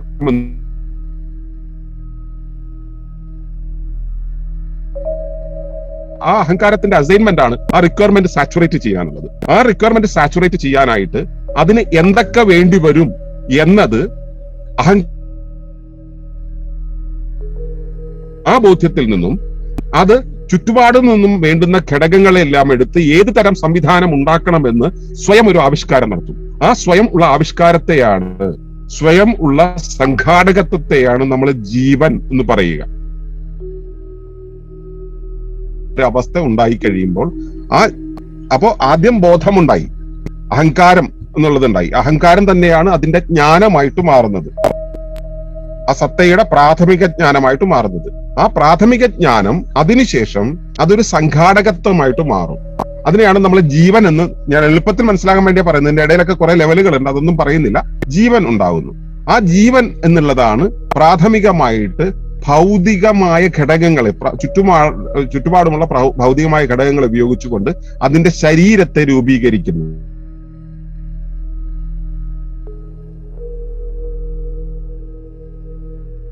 ഉണ്ടായിത്തീരും. ജീവൻ ഉണ്ടാകുമ്പോൾ തന്നെ അതിനൊരു ഘടനാ സമഗ്രതയ്ക്കുള്ള സാഹചര്യം ഉണ്ടായി. അത് ചുറ്റുപാടിൽ നിന്നും വേണ്ടുന്ന ഘടകങ്ങളെ സ്വീകരിച്ച് സംശീകരിച്ചുകൊണ്ട് അത്തരമൊരു ഒരു വസ്തുവിനെ, ഒരു സത്തയെ രൂപീകരിക്കും. അതാണ് അതിന്റെ ശരീരം എന്ന് പറയുന്നത്. പിന്നെ ശരീരത്തിന്റെ വളർച്ച അങ്ങനെ, ശരീരം രൂപീകരിച്ചു കഴിഞ്ഞാൽ ശരീരത്തിന് ഈ ധർമ്മം നടപ്പിലാക്കാൻ വേണ്ടിയാണല്ലോ ഇതുണ്ടായത്. ആ ധർമ്മം നടപ്പിലാക്കാൻ വേണ്ടിയുള്ള ഒരു പ്രവർത്തന സംവിധാനം വേണ്ടിവരും, ഒരു ധർമ്മ വ്യവസ്ഥ വേണ്ടിവരും. ആ ധർമ്മ വ്യവസ്ഥയെ നടപ്പിലാക്കാൻ വേണ്ടിയുള്ള ഒരു ആസൂത്രണ പദ്ധതി ഉണ്ടാകും. ആ ആസൂത്രണ പദ്ധതിയും ധർമ്മവ്യവസ്ഥയും ഒക്കെ കൂടെ ചേർന്നിട്ടാണ് നമ്മൾ മനസ്സെന്ന് പറയുന്നത്. അങ്ങനെ ഒരു മനസ്സുണ്ടായി കഴിഞ്ഞാൽ അത് പ്രവർത്തിക്കാൻ വേണ്ടിയുള്ള ഒരു കർമ്മവും കർമ്മത്തിന് വേണ്ടിയുള്ള ശക്തിയും വേണ്ടി വരും. ആ ശക്തിയാണ് നമ്മൾ ചൈതന്യം എന്ന് പറയുക. അപ്പോ ഞാൻ ഇത്രയും പറഞ്ഞതിൽ 5 കാര്യങ്ങളെ എടുത്തു പറയേണ്ടിയിരിക്കുന്നു. ആദ്യം ഉണ്ടാകേണ്ടത് സത്താബോധം അല്ലെങ്കിൽ അഹങ്കാരമാണ്. അതിനെയാണ് ജ്ഞാനം എന്ന് പറയുക, പരമമായ ജ്ഞാനം, ബോധം എന്നൊക്കെ പറയുക. അതിനുശേഷം അത് ഒരു സംഘാടകത്വത്തിലേക്ക്, ജീവനിലേക്ക് പോകുന്നു. അപ്പോ ബോധമുണ്ടായി അല്ലെങ്കിൽ അറിവുണ്ടായി, ജീവനുണ്ടായി, ജീവൽ ശരീരമുണ്ടായി. ജീവൽ ശരീരത്തിന് ഒരു പ്രവർത്തന സംവിധാനമുണ്ടായി. ആ പ്രവർത്തന സംവിധാനത്തെ നടപ്പിലാക്കാൻ പാകത്തിലുള്ള ഒരു ഊർജ സംവിധാനം അല്ലെങ്കിൽ ബല സംവിധാനവും ഉണ്ടായി. ഇങ്ങനെ 5 മുഖങ്ങളുണ്ട് ഒരു ശരീരത്തിന്. 5ഉം ഒരു സീക്വൻസിലൂടെ വന്നു എന്ന് മനസ്സിലാകാൻ വേണ്ടി പറഞ്ഞെങ്കിലും ഇത് 5 തട്ടിലല്ല അത് ഉണ്ടാകുന്നത്. 5ഉം ഏതാണ്ട് ഒരേ സമയത്താണ് ഉണ്ടാകുന്നത്. കാരണം ബോധം ആ തരത്തിലാണ് ഇതിനെ ആവിഷ്കരിക്കുന്നത്. ആ 5ഉം കൂടെ ഉണ്ടാകുന്നതാണ് ഒരു ശരീരം. അത് പിന്നെ വളർന്നു വലുതാവുന്നു, നമ്മളെപ്പോലെ ആകുന്നു. അപ്പൊ നമ്മുടെ ഒരു ഭൗതിക ശരീരം എന്നുള്ളത് ഉണ്ടായി കഴിയുമ്പോൾ ഇനി ഞാൻ ഒന്നുകൂടെ സുജിത്തിനോട് ചോദിക്കുന്നു, ചോദ്യം ഒന്നുകൂടെ ഒന്ന് ആവർത്തിക്കൂ.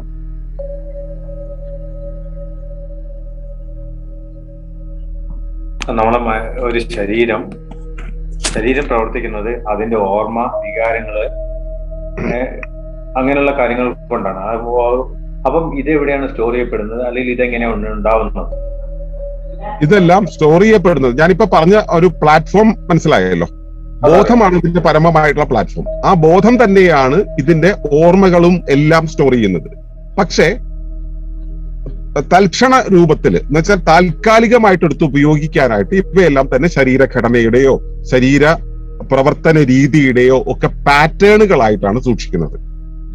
പ്രവർത്തന വിന്യാസങ്ങളായിട്ടോ പാറ്റേണുകളായിട്ടോ ആണ് സൂക്ഷിക്കുക. ഇത് ശരീരഘടനയിൽ തന്നെ ആയിരിക്കണം നിർബന്ധമില്ല. എന്നാൽ ഏറിയ പങ്കും നമ്മളിപ്പോ ഒരു കാറിന്റെ ഡാഷ്ബോർഡിലാണ് കാറിനെ പെട്ടെന്ന് കൈകാര്യം ചെയ്യാനുള്ള സാധനങ്ങളല്ല, സ്റ്റിയറിംഗും ഗിയറും സ്വിച്ചുകളും എല്ലാം ഡാഷ്ബോർഡിലാണ് സൂക്ഷിക്കുക.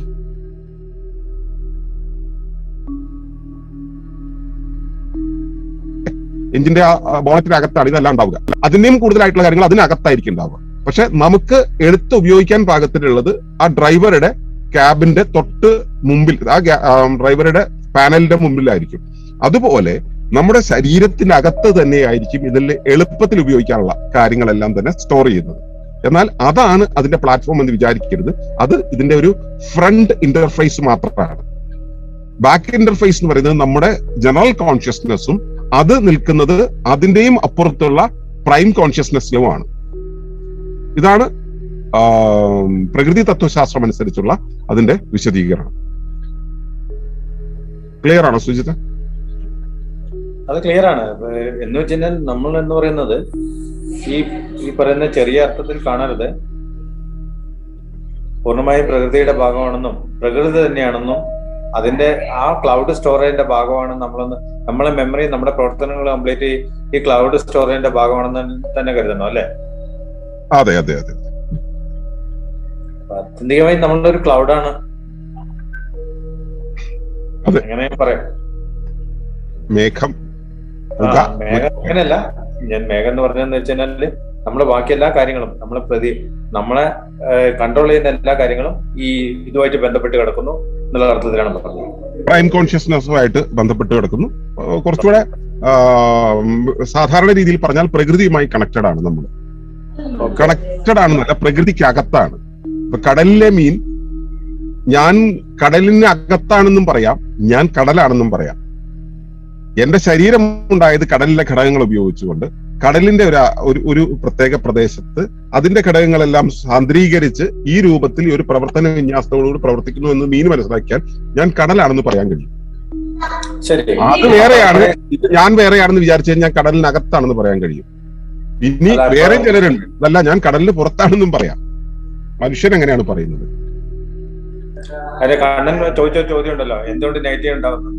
അപ്പൊ നെഗറ്റീവ് എന്ന് പറഞ്ഞ സംഭവം ഇല്ല, നെഗറ്റീവും പോസിറ്റീവും എന്ന് പറഞ്ഞ ഒന്നില്ല എന്നുള്ള കാര്യം കൂടെ എന്റെ കൂടെ കൂട്ടി വായിക്കണ്ടേ? അതെ അതെ അതെ അതെ അതെ.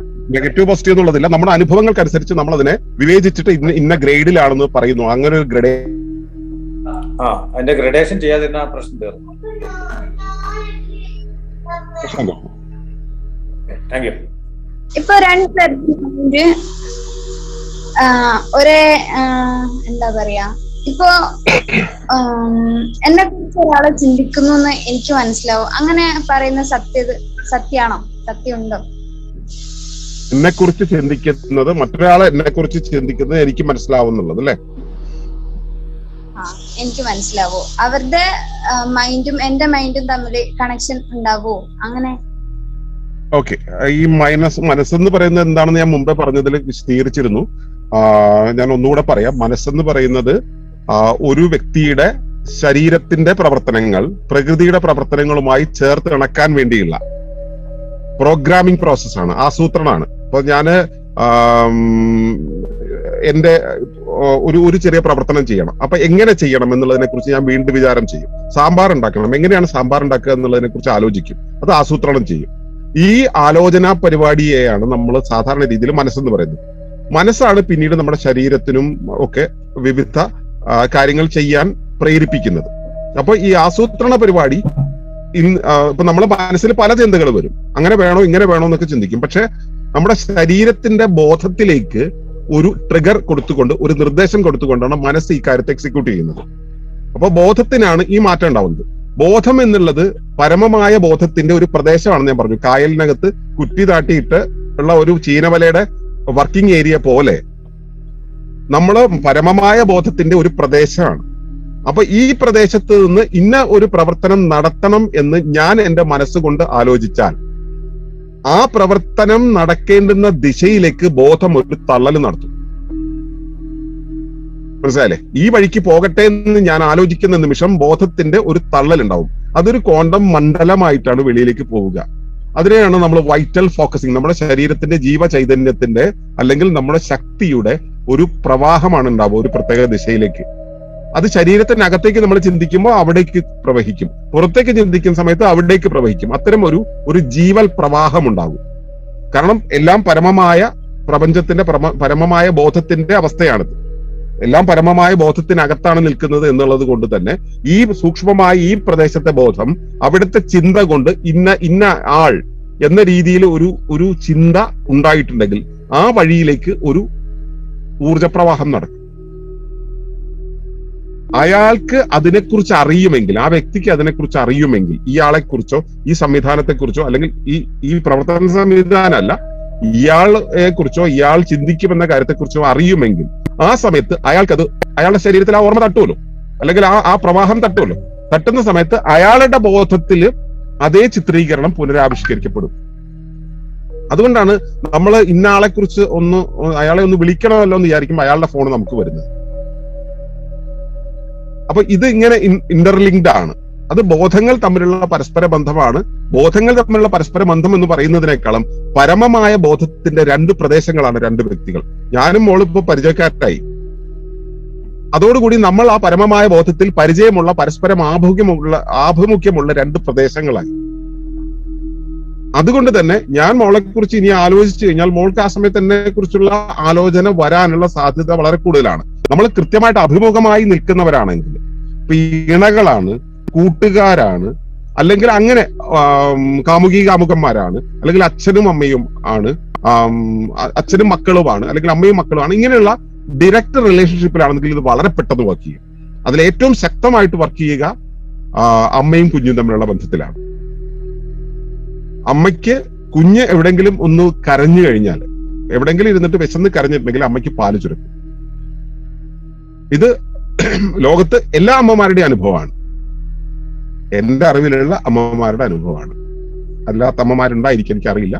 ഇതുവരെ ഞാൻ പരിചയപ്പെട്ടിട്ടുള്ള ഈ കാര്യങ്ങൾ കമ്മ്യൂണിക്കേറ്റ് ചെയ്തിട്ടുള്ള എല്ലാ അമ്മമാർക്കും അങ്ങനെ തന്നെയാണ്. കുഞ്ഞ് കരഞ്ഞാൽ അമ്മയ്ക്കറിയും.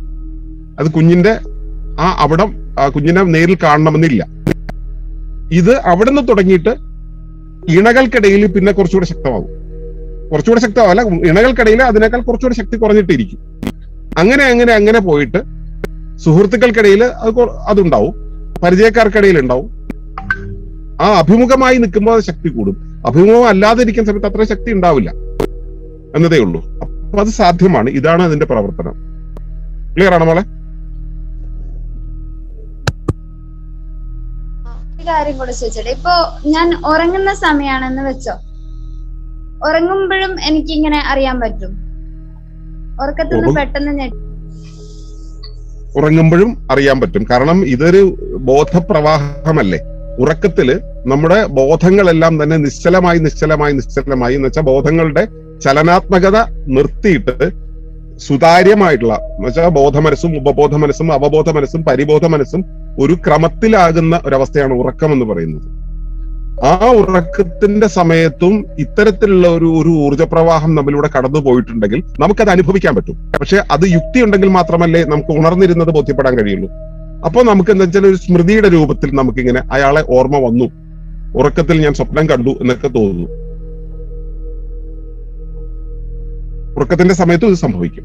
സ്വപ്നത്തിന്റെ രൂപത്തിലായിരിക്കും നമുക്കത് സെൻസ് ചെയ്യാൻ പറ്റുക. നമ്മുടെ യുക്തിയിൽ പിന്നീട് പിറ്റേ ദിവസം രാവിലെ എഴുന്നേൽക്കുമ്പോഴേക്കും എന്തോ കണ്ടല്ലോ, അയാളെ കുറിച്ച് എന്തോ ഒരു ഓർമ്മയുണ്ടല്ലോ എന്നൊക്കെ ഇങ്ങനെ ഓർമ്മ വരും.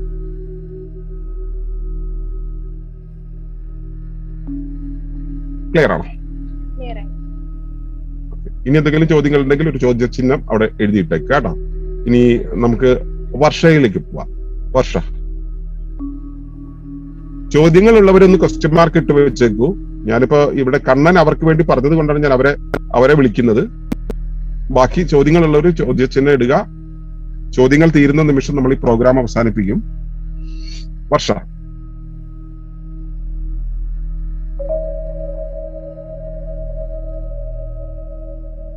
വർഷ അവിടെ ഇല്ലേ?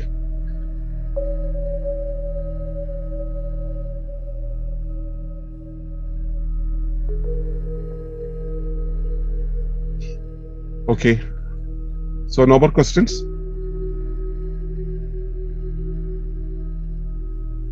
Okay. അങ്ങനെയാണെങ്കിൽ നമുക്ക് പ്രോഗ്രാം അവസാനിപ്പിക്കാം. ഇവാലുവേഷനിലേക്ക് കയറിക്കോളൂ. സർ പറയൂ. ചോദിക്കാനുള്ളതേ ഒരു മിനിറ്റ്. ആ മുഖം കൂടെ കാണിച്ചു. നമ്മള് ക്യാമറ ഇല്ലാത്തവരെ ഒഴിവാക്കും എന്നുള്ളതാണ് നമ്മുടെ ഇവിടുത്തെ നിയമം. ഓക്കെ, ഒരു മിനിറ്റ്.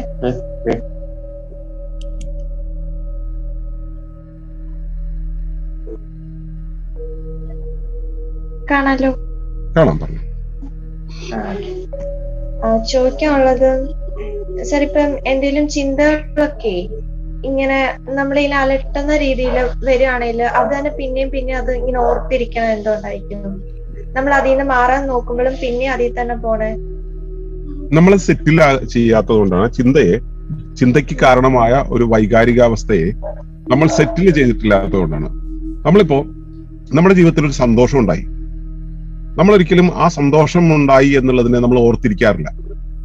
ജീവിതത്തിൽ എത്രയോ സന്തോഷങ്ങൾ ഉണ്ടാവും, നമ്മൾ ഓർത്തിരിക്കാറില്ല. കാരണം സന്തോഷിച്ചു, നമ്മളത് ആർമാദിച്ചു, അതൊക്കെ കഴിഞ്ഞ് നമ്മളത് വിട്ടു, അതിലൂടെ കടന്നുപോയി, അത് കഴിഞ്ഞു, കടന്നുപോയി. ഒരു ദുഃഖം ഉണ്ടായി, നമ്മളത് അക്സെപ്റ്റ് ചെയ്യില്ല. വിഷമം ഉണ്ടാകുന്ന ഒരു അവസ്ഥ വന്നു, അതും പ്രകൃതി തരുന്ന ഒരു അനുഭവമാണെന്ന് നമ്മൾ മനസ്സിലാക്കില്ല. അതുകൊണ്ട് നമ്മളത് അക്സെപ്റ്റ് ചെയ്യില്ല. നമ്മൾ അക്സെപ്റ്റ് ചെയ്യാതിരിക്കുന്ന സമയത്ത് ഈ സാധനം പ്രോസസ്സ് ചെയ്യപ്പെടില്ല, നമ്മുടെ ഉള്ളിൽ പ്രോസസ്സ് ചെയ്യപ്പെടില്ല.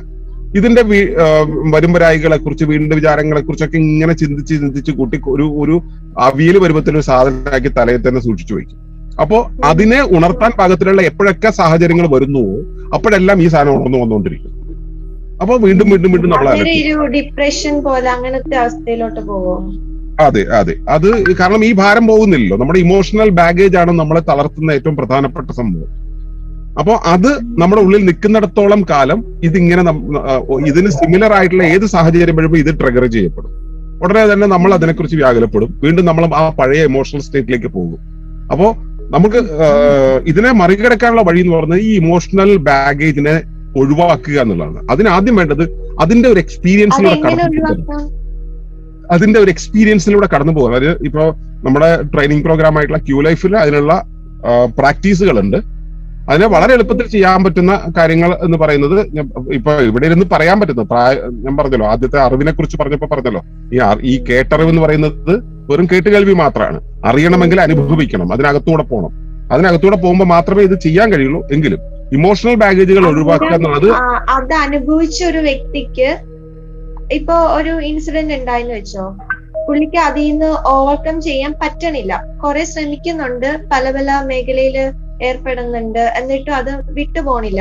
പിന്നെ അവർക്കൊരു ഡിപ്രഷൻ സ്റ്റേജ്, അവർക്ക് ഭയങ്കര എന്നുവെച്ചാൽ ഇപ്പൊ പഠിക്കണം, അത് ചെയ്യാൻ ബുക്ക് എടുക്കുമ്പോ അവരെന്തെടുക്ക, അല്ലെങ്കിൽ നമുക്ക് ഉണ്ടായ അനുഭവങ്ങൾ ഓർക്കുക, അങ്ങനത്തെ സംഭവങ്ങളൊക്കെ വരിക. അന്നേരം എന്തായിരിക്കും അവർ ചെയ്യണ്ടേ?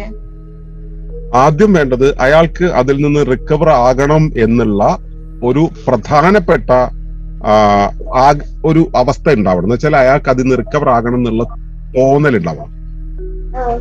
മിക്കവാറും പേർക്ക് എനിക്കിത് വയ്യ, എനിക്കിത് മടുത്തു എന്നൊക്കെ പറയുന്നല്ലാതെ അതിനപ്പുറത്തേക്ക് പോകാൻ ആർക്കും താല്പര്യമില്ല. കാരണം പ്രശ്നങ്ങളിൽ നിൽക്കുന്നവൻ ആ പ്രശ്നത്തിന്റെ ആ സുഖമണ്ഡലത്തിൽ അഭിരമിച്ച് നിൽക്കാനാണ് താല്പര്യം. വേദനാപുത്രികളൊക്കെ ഉണ്ടെങ്കിൽ അവര് ആ വേദനാ ശരീരമായിട്ട് ജീവിക്കാനാണ് താല്പര്യം. അതിനു പകരം അതിൽ നിന്നും വെളിയിലേക്ക് പോകണം എന്ന ശക്തമായ ആഗ്രഹം അവർക്ക് വേണം, ഒന്നാമത്തെ കാര്യം. രണ്ട്, ഈ സംഭവം എനിക്ക് തനിയെ നേടാനാകുന്നില്ല, അതുകൊണ്ട് എനിക്ക് വെളിയിലുള്ള ഒരു എൻറ്റിറ്റിയുടെ സഹായം ആവശ്യമാണ് എന്ന ഒരു തോന്നൽ അവർക്കുണ്ടാവണം. ആ തോന്നലിന്റെ പാകത്തിൽ അങ്ങനെ ഒരു അവരുടെ ഹാപ്പിനെസ് വേറെ എന്തിനെങ്കിലും അത് കണ്ടെത്തണോ? അങ്ങനാണോ? മോളുടെ ചോദ്യത്തിന് ഉത്തരം തന്നിട്ട് ബാക്കി ചോദിച്ചാ പോരെ? മതി. അപ്പോ ഈ ഉണ്ടയിടുന്ന മുൻപ് കാഞ്ചി വലിച്ചാ ഉണ്ട വരൂല. അപ്പോ ഈ ഒന്നാമത്തെ കാര്യം എന്ന് വെച്ചാൽ അവർക്ക് നിന്ന് രക്ഷപ്പെടണം എന്നുള്ള വിശ്വാസം വേണം. വെളിയിൽ നിന്നും ഒരാൾക്കാണ് എന്നെ സഹായിക്കാൻ കഴിയുക എന്നുള്ള ഉറപ്പ് വേണം. സ്വയം നടത്തിയിട്ട് നടക്കുന്നില്ലല്ലോ, അതുകൊണ്ടാണല്ലോ വെളിയിൽ ആവശ്യപ്പെടുന്നത്. എന്നിട്ട് വെളിയിലുള്ള ഒരാളെ അയാൾ ശരിക്കും പ്രകൃതിയോട് അയാൾക്കൊരു അന്വേഷണം ഉണ്ടാവണം. എവിടെ നിന്നാണ് എനിക്കൊരു പരിഹാരം എന്നൊരു അന്വേഷണം ഉണ്ടെങ്കിൽ ആ മറുപടി കൊടുക്കാൻ പാകത്തിലുള്ള ഒരാൾ അയാളുടെ മുന്നിലെത്തും. പ്രകൃതി അവിടെ കൊണ്ട് അപ്പോയിന്റ് ചെയ്യും. അയാളോട് മുമ്പിൽ എത്തിക്കഴിഞ്ഞാൽ അയാളോട് ഉറച്ച വിശ്വാസം ഉണ്ടാവണം.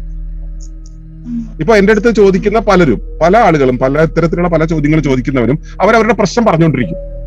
അവർക്ക് പരിഹാരം കേൾക്കേണ്ട കാര്യം, കാരണം അവർക്ക് പ്രശ്നങ്ങൾ കേൾക്കാനുള്ള ഒരു കേൾവിക്കാരനെയാണ് ആവശ്യം. പ്രശ്നങ്ങൾ കേൾക്കാനുള്ള കേൾവിക്കാരനാണ്. പരിഹാരം വേണമെന്ന് ആഗ്രഹം വേണമെന്ന് ആദ്യമേ പറഞ്ഞത് കൊണ്ടാണ്. പരിഹാരം വേണമെന്ന ആഗ്രഹം ആദ്യമേ വേണം. രണ്ടാമത് എനിക്കിത് തനിയെ കൈകാര്യം ചെയ്യാൻ പറ്റുന്നില്ല, വെളിയിൽ നിന്നും എനിക്കൊരു ഉറവിടം ആവശ്യമാണെന്ന് വേണം. ആ ഉറവിടം മുന്നിലേക്ക് വന്നു കഴിഞ്ഞാൽ അയാളിൽ വിശ്വാസം അർപ്പിക്കണം. അയാളിൽ നിന്നുമുള്ള പരിഹാരത്തെ കേൾക്കാനുള്ള തുറവി ഉണ്ടാകണം. കേട്ടിട്ട് പിന്നെ അത് പ്രാക്ടീസ് ചെയ്യണം. ഇപ്പൊ എന്നോട് പല ആളുകളും പണ്ടൊക്കെ ഒരുപാട് ഇതുപോലെ പ്രശ്നങ്ങളുമായിട്ട് പറയാൻ വരുമായിരുന്നു. ഞാൻ പരിഹാരം പറഞ്ഞു കൊടുക്കും. അടുത്ത പ്രാവശ്യം വന്നിട്ട് വീണ്ടും അവരതേ പ്രശ്നം പറയും, ഞാൻ അപ്പോഴും പരിഹാരം പറഞ്ഞു കൊടുക്കും. കുറെ കഴിഞ്ഞപ്പോ എനിക്ക് മനസ്സിലായി ഇവര് പ്രശ്നങ്ങൾ പറയാൻ വേണ്ടിയാണ് വരുന്നത്, പരിഹാരങ്ങൾക്ക് വേണ്ടിയല്ല. അപ്പൊ എന്റെ രീതി എന്താന്ന് വെച്ചാല് ഒരാള് പ്രശ്നം പറഞ്ഞാൽ പരിഹാരം പറഞ്ഞു കൊടുക്കും. പരിഹാരത്തിന്റെ കാര്യങ്ങൾ ചെയ്യാതെ അയാൾ വീണ്ടും ആ പ്രശ്നം പറയുകയാണെങ്കിൽ ഞാൻ പിന്നെ അയാളുമായിട്ടുള്ള ആ ഡീൽ അങ്ങോട്ട് അവസാനിപ്പിക്കും. കാരണം അവര് പറഞ്ഞില്ല, അവർക്ക് പ്രശ്നം പറഞ്ഞുകൊണ്ടിരിക്കാനാണ് താല്പര്യം, അവർക്ക് പരിഹാരം കിട്ടില്ല. ഓക്കെ, അപ്പൊ ഈ സ്റ്റെപ്പുകളിലൂടെ കടന്നാൽ മാത്രമേ അത് സാധിക്കുള്ളൂ. അതല്ല, പ്രശ്നമാണ് എന്റെ സുഖമണ്ഡലം എന്ന് വിചാരിക്കുന്ന ഒരാൾക്ക് അവിടെ ഇരിക്കുകയുള്ളൂ നിവൃത്തി. അത് പ്രകൃതി അയാളെ അവിടെ നിന്ന് മാറ്റാനുള്ള ഒരു കാലത്ത് മാറ്റിക്കൊള്ളൂ. പ്രത്യേകിച്ച് ഒന്നും ചെയ്യേണ്ട കാര്യമില്ല, അത് മാറിക്കൊള്ളൂ. അതെ. So if you have a query or if you have ഒരു ഇച്ചിരി ബാക്കിയുണ്ട്, വർഷയുടെ ഒരു പാർട്ടോടെ ബാക്കി തോന്നി, അത് ഞാൻ പറയാം. അതായത് വർഷ ചോദിച്ചല്ലോ ഇതിന് മാറി ഹാപ്പി ആകാനുള്ള എന്തെങ്കിലും അഡോപ്റ്റ് ചെയ്യരുതെന്ന്, എന്തെങ്കിലും ഒരു ഇത്. അത് എസ്കേപ്പിസം ആണ്. എസ്കേപ്പിസം ഇതിന് ഒരിക്കലും ഒരു സൊല്യൂഷൻ അല്ല. എസ്കേപ്പ് ചെയ്താൽ ദാറ്റ്സ് എ ടെമ്പററി തിങ് ഉള്ളി, അത് കഴിഞ്ഞ് വീണ്ടും അതിൽ വരും. അതുകൊണ്ട് ഇതിനെ നേരിട്ട് അതിനെ ചെയ്യാനുള്ള പ്രതിവിധി ചെയ്ത് അതിനെ കടത്തി പ്രോസസ് ചെയ്ത് വിടുക. മൈൻഡിൽ നിന്ന് അത് പ്രോസസ് ചെയ്ത് പോകുന്നവരെ അത് വന്നുകൊണ്ടിരിക്കും, തിരിച്ചു വന്നുകൊണ്ടിരിക്കും. അതുകൊണ്ട് ആ ഇമോഷണൽ ബാഗേജ് പ്രോസസ് ചെയ്ത് മാറ്റിയേ പറ്റുള്ളൂ. ഓക്കെ, ക്ലിയർ ആണോ മോളെ? ഓക്കെ. പിന്നെ എനിക്ക് ഒരുപക്ഷെ മോളുടെ ചേട്ടന്റെയോ അച്ഛന്റെയോ പ്രായമുണ്ട്. അതുകൊണ്ട് നമ്മുടെ കൂട്ടത്തിൽ എല്ലാവരും എന്നെ ഏട്ടാന്നാണ് വിളിക്കാറ്. അങ്ങനെ വിളിക്കുന്നതാണ് ഉചിതം. ഈ സാറ് വിളി ഒന്ന് ഒഴിവാക്കണം കേട്ടോ. ഓക്കെ, ഇനി അടുത്തത് സുജിത് രവീന്ദ്രന്റെ ചോദ്യമാണ്. എഴുതിയിട്ടിട്ടുണ്ടെങ്കിലും സുജിത്ത് ഒന്ന് പറയൂ. ആ മൈക്ക് സന്തോഷേട്ടാ കേക്കണ്ട? ആ കേക്കാം പറഞ്ഞു. നമസ്കാരമുണ്ട്. നമസ്കാരം. ഞാൻ ആദ്യം സന്തോഷ് സാറിന് വിളിച്ചു, പിന്നെ അപ്പൊ തന്നെ ഞാൻ ചേട്ടാന്ന് വിളിച്ചു. ഭാഗ്യമായിട്ടാണ് കഴിഞ്ഞ പ്രാവശ്യം പറഞ്ഞില്ല സന്തോഷേട്ടൻ അങ്ങനെ വിളിച്ചാൽ മതി. ഞാനേ ഒന്നുമില്ല, ഞാനിതിങ്ങനെ ഇവിടെ ഇടയ്ക്ക് ഞാൻ ചേട്ടൻ അറിയാലോ, ഇടയ്ക്ക് ഒരു വയ്യാണ് കേറുന്നത്. അപ്പൊ ഞാൻ ഈ ഒളിമ്പസ് എന്നുള്ള അതെന്താ സന്തോഷേട്ടാ, അതുകൊണ്ട് എന്താ അർത്ഥമാക്കുന്നത്? ഓക്കെ, ഞങ്ങള് 1981 കുട്ടികളുടെ ഒരു സയൻസ് ക്ലബായിട്ട് തുടങ്ങിയ ഒരു ഗ്രൂപ്പാണിത്.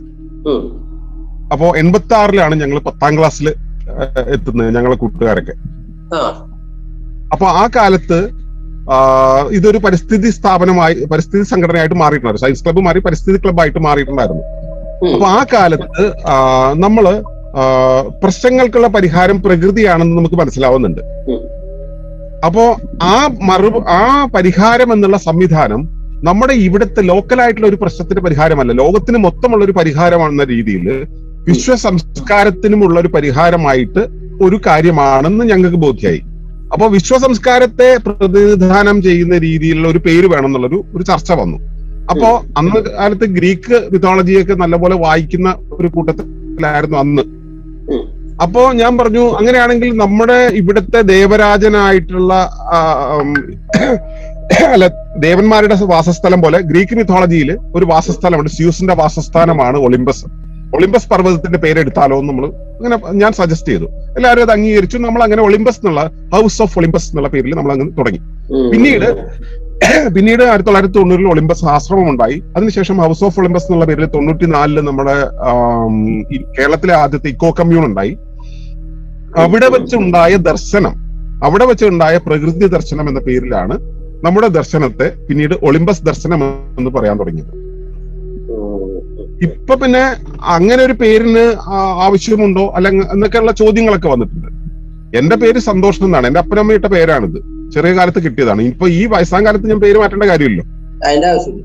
അപ്പൊ അതേപോലെ തന്നെ ഒളിമ്പസ് എന്നുള്ള പേരിലാണ് ഇത് അറിയപ്പെട്ടതും ഇത്രയും കാലം വന്നതും. ഈ 35-36 വർഷങ്ങൾ വന്നത് ഇങ്ങനെയാണ്.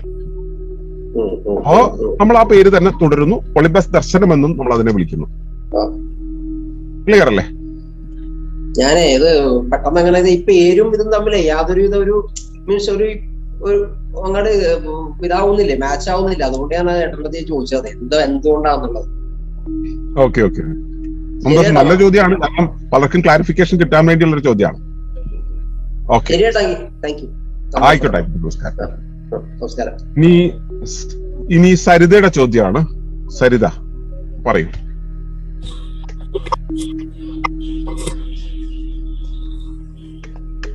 കേക്കണില്ലേ? കേക്കാം. എനിക്ക് ചോദിക്കാനുള്ളത്, നമ്മുടെ ചിന്തകള് ഈ ബോഡിയായിട്ട് കണക്റ്റഡ് ആണോ? അത്രയുള്ള ചോദ്യം.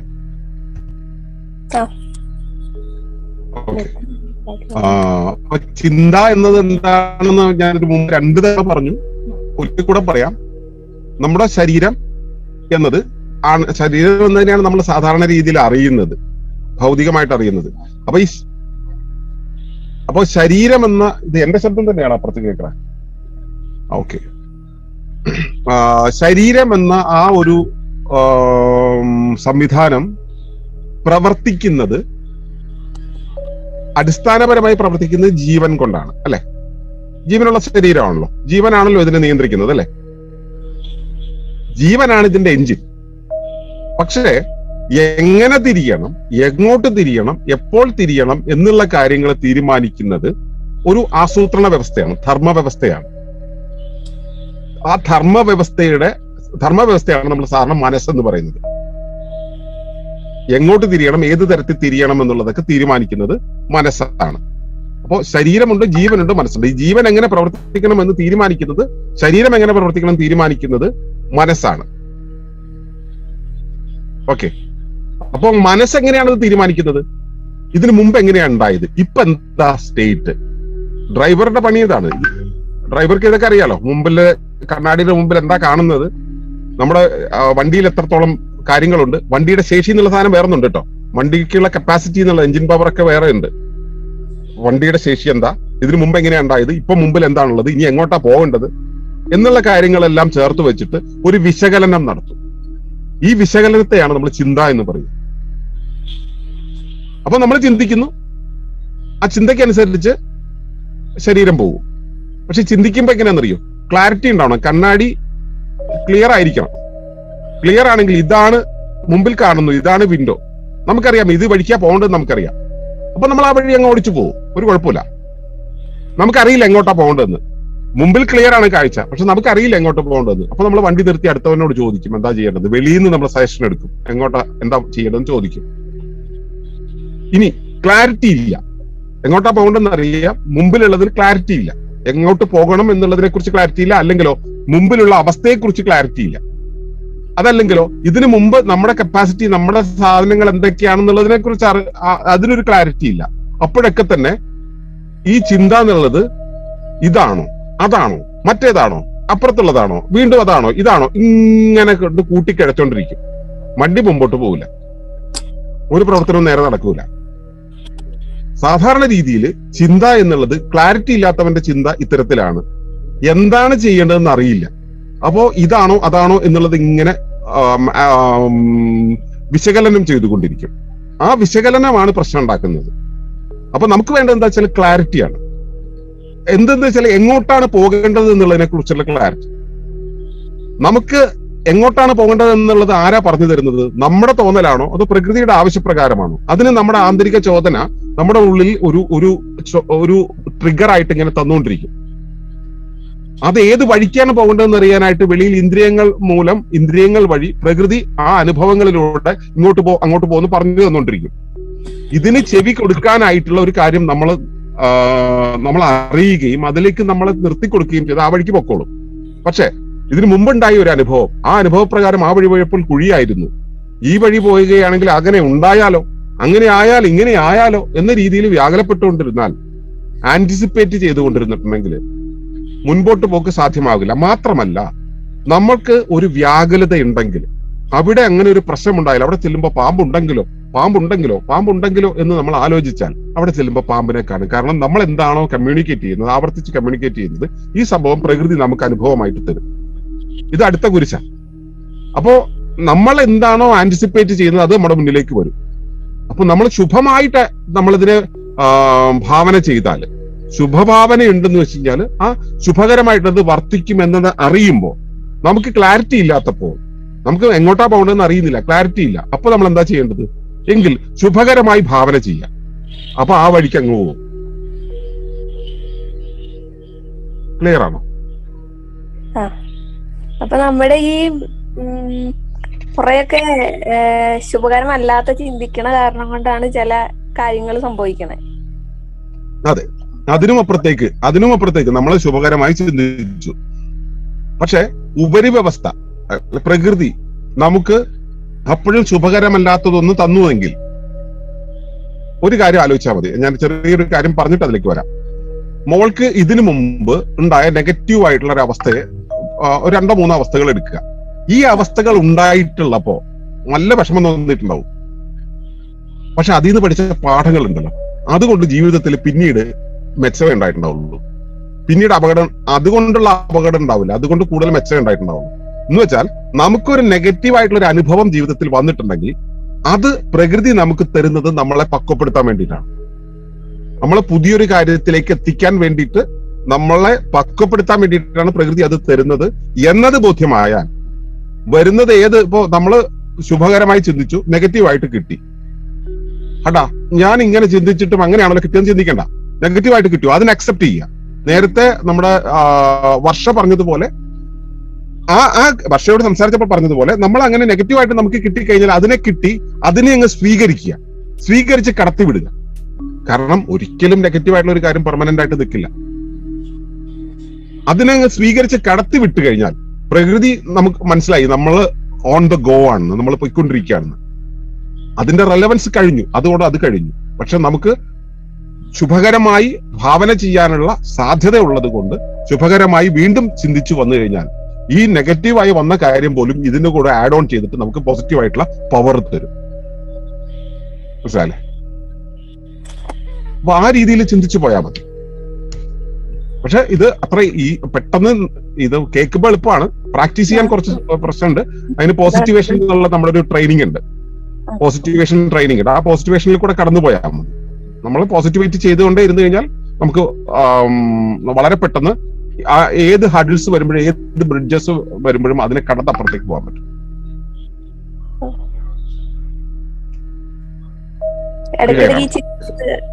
നമ്മളിപ്പോ പോസിറ്റീവ് ആക്കി എടുത്താൽ പഴയ ചില ചിന്തകൾ ഇങ്ങനെ മനസ്സിലേക്ക് വന്നുകൊണ്ടിരിക്കുമ്പോഴാണ് വരും. അത് സ്വാഭാവികമാണ്, പഴയ ചിന്തകൾ സ്വാഭാവികമായിട്ട് വരും.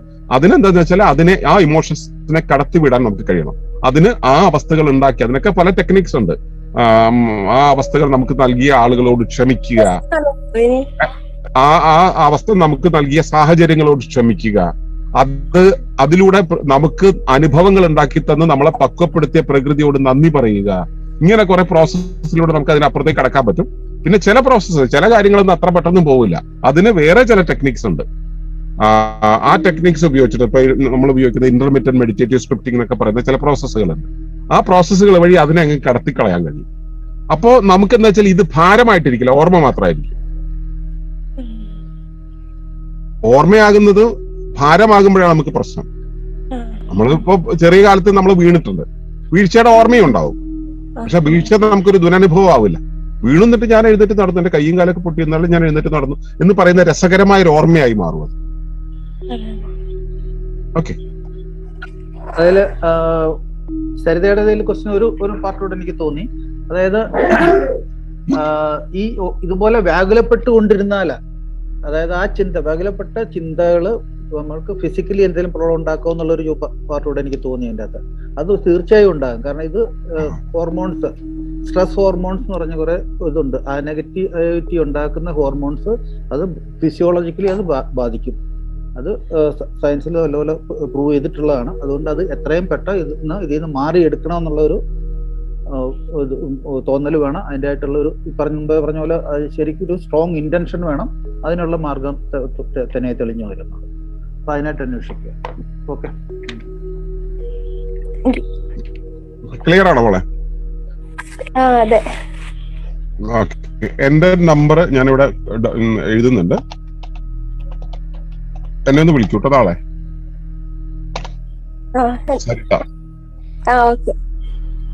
ഓക്കെ, അടുത്തത് കണ്ണന്റെ ഒരു ചോദ്യം ഉണ്ട് ഇവിടെ. കണ്ണൻ പറയൂ.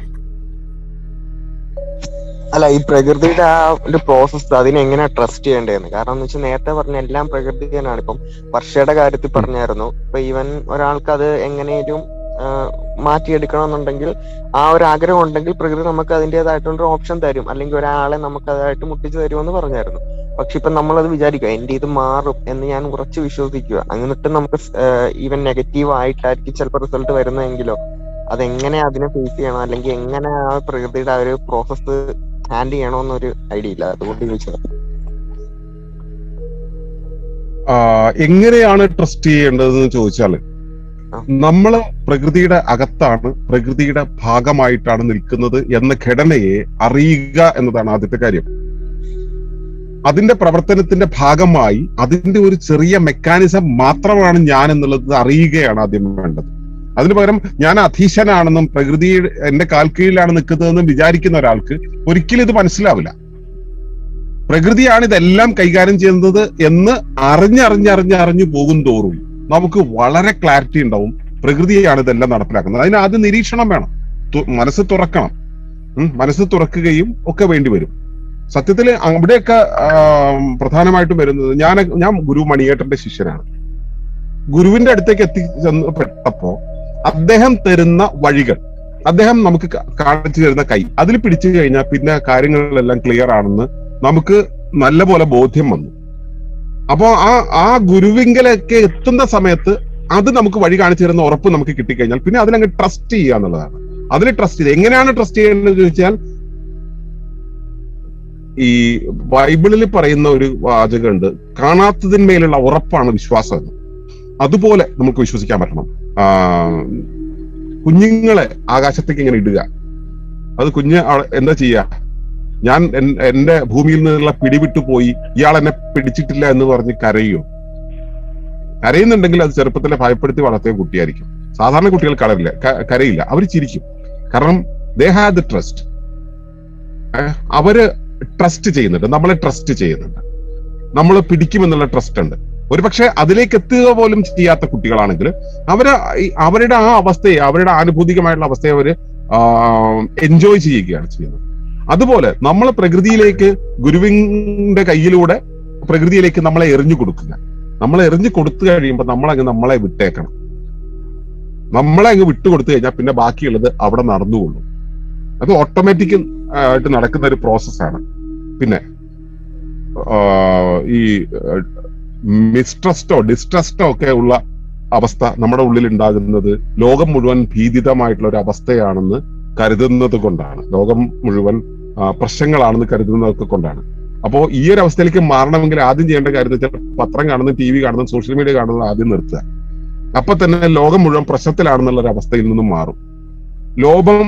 ലോകം ശുഭകരമായിട്ട് പ്രവർത്തിക്കുമെന്ന് അറിയണമെങ്കിൽ കുറച്ച് ചെടി നടുക, കുറച്ച് ചെറിയ ജീവികളെ വളർത്തുക. അവരൊക്കെ വളരുന്നത് എത്ര സ്വാഭാവികമായിട്ടാണെന്ന് മനസ്സിലാവുന്ന സമയത്ത് പ്രകൃതിയുടെ ആ മെക്കാനിസത്തെ പിടികിട്ടും. അപ്പോ നെഗറ്റീവ് ആയിട്ടുള്ളതിനെ ആദ്യം നിർത്തുക. ഈ അനാവശ്യമായിട്ടുള്ള സാധനങ്ങളെല്ലാം നമ്മൾ ഒഴിവാക്കുക. എവിടെന്നെങ്കിലും കിട്ടിയ ഇൻഫർമേഷനുകളെല്ലാം ഒഴിവാക്കുക. അതിനുശേഷം പ്രകൃതിയെ നിരീക്ഷിച്ചു തുടങ്ങുക. അപ്പൊ മനസ്സിലാവും അത് ശുഭകരമായിട്ടാണ്. ഓരോ അവസ്ഥയിൽ നിന്നും അത് ശുഭകരമായ പുതിയ അവസ്ഥകളെ ഉണ്ടാക്കി ഇങ്ങനെ പോയിക്കൊണ്ടിരിക്കുകയാണെന്നുള്ളത്. പ്രകൃതിയുടെ വഴി ശരിയാണെന്ന് ബോധ്യപ്പെട്ട് കഴിയുമ്പോൾ പ്രകൃതിയെ നമുക്ക് പരിഭാഷണം ചെയ്ത് തരുന്ന ആളിൽ വിശ്വസിക്കുക. അങ്ങനെ വിശ്വസിച്ച് അതിന്റെ മുകളിൽ ഉറപ്പിച്ചു കഴിയുമ്പോൾ ഈ ഉറപ്പാണ് പിന്നെ സംഭവിക്കുക. നമ്മൾ എന്ത് ഉറപ്പിക്കുന്നു അതാണ് പിന്നെ സംഭവിക്കുക. അതിനനുസരിച്ച് കാര്യങ്ങൾ ഡെവലപ്പ് ചെയ്തു വരും. ഇതാണ് അതിന്റെ വഴി. കണ്ട, ക്ലിയർ ആണോ? അതെ ക്ലിയർ ആണ്. ഓക്കെ, ഇനി അടുത്തത് സജിയുടെ ചോദ്യമാണ്. സജി. നമസ്കാരം. നമസ്കാരം സജി.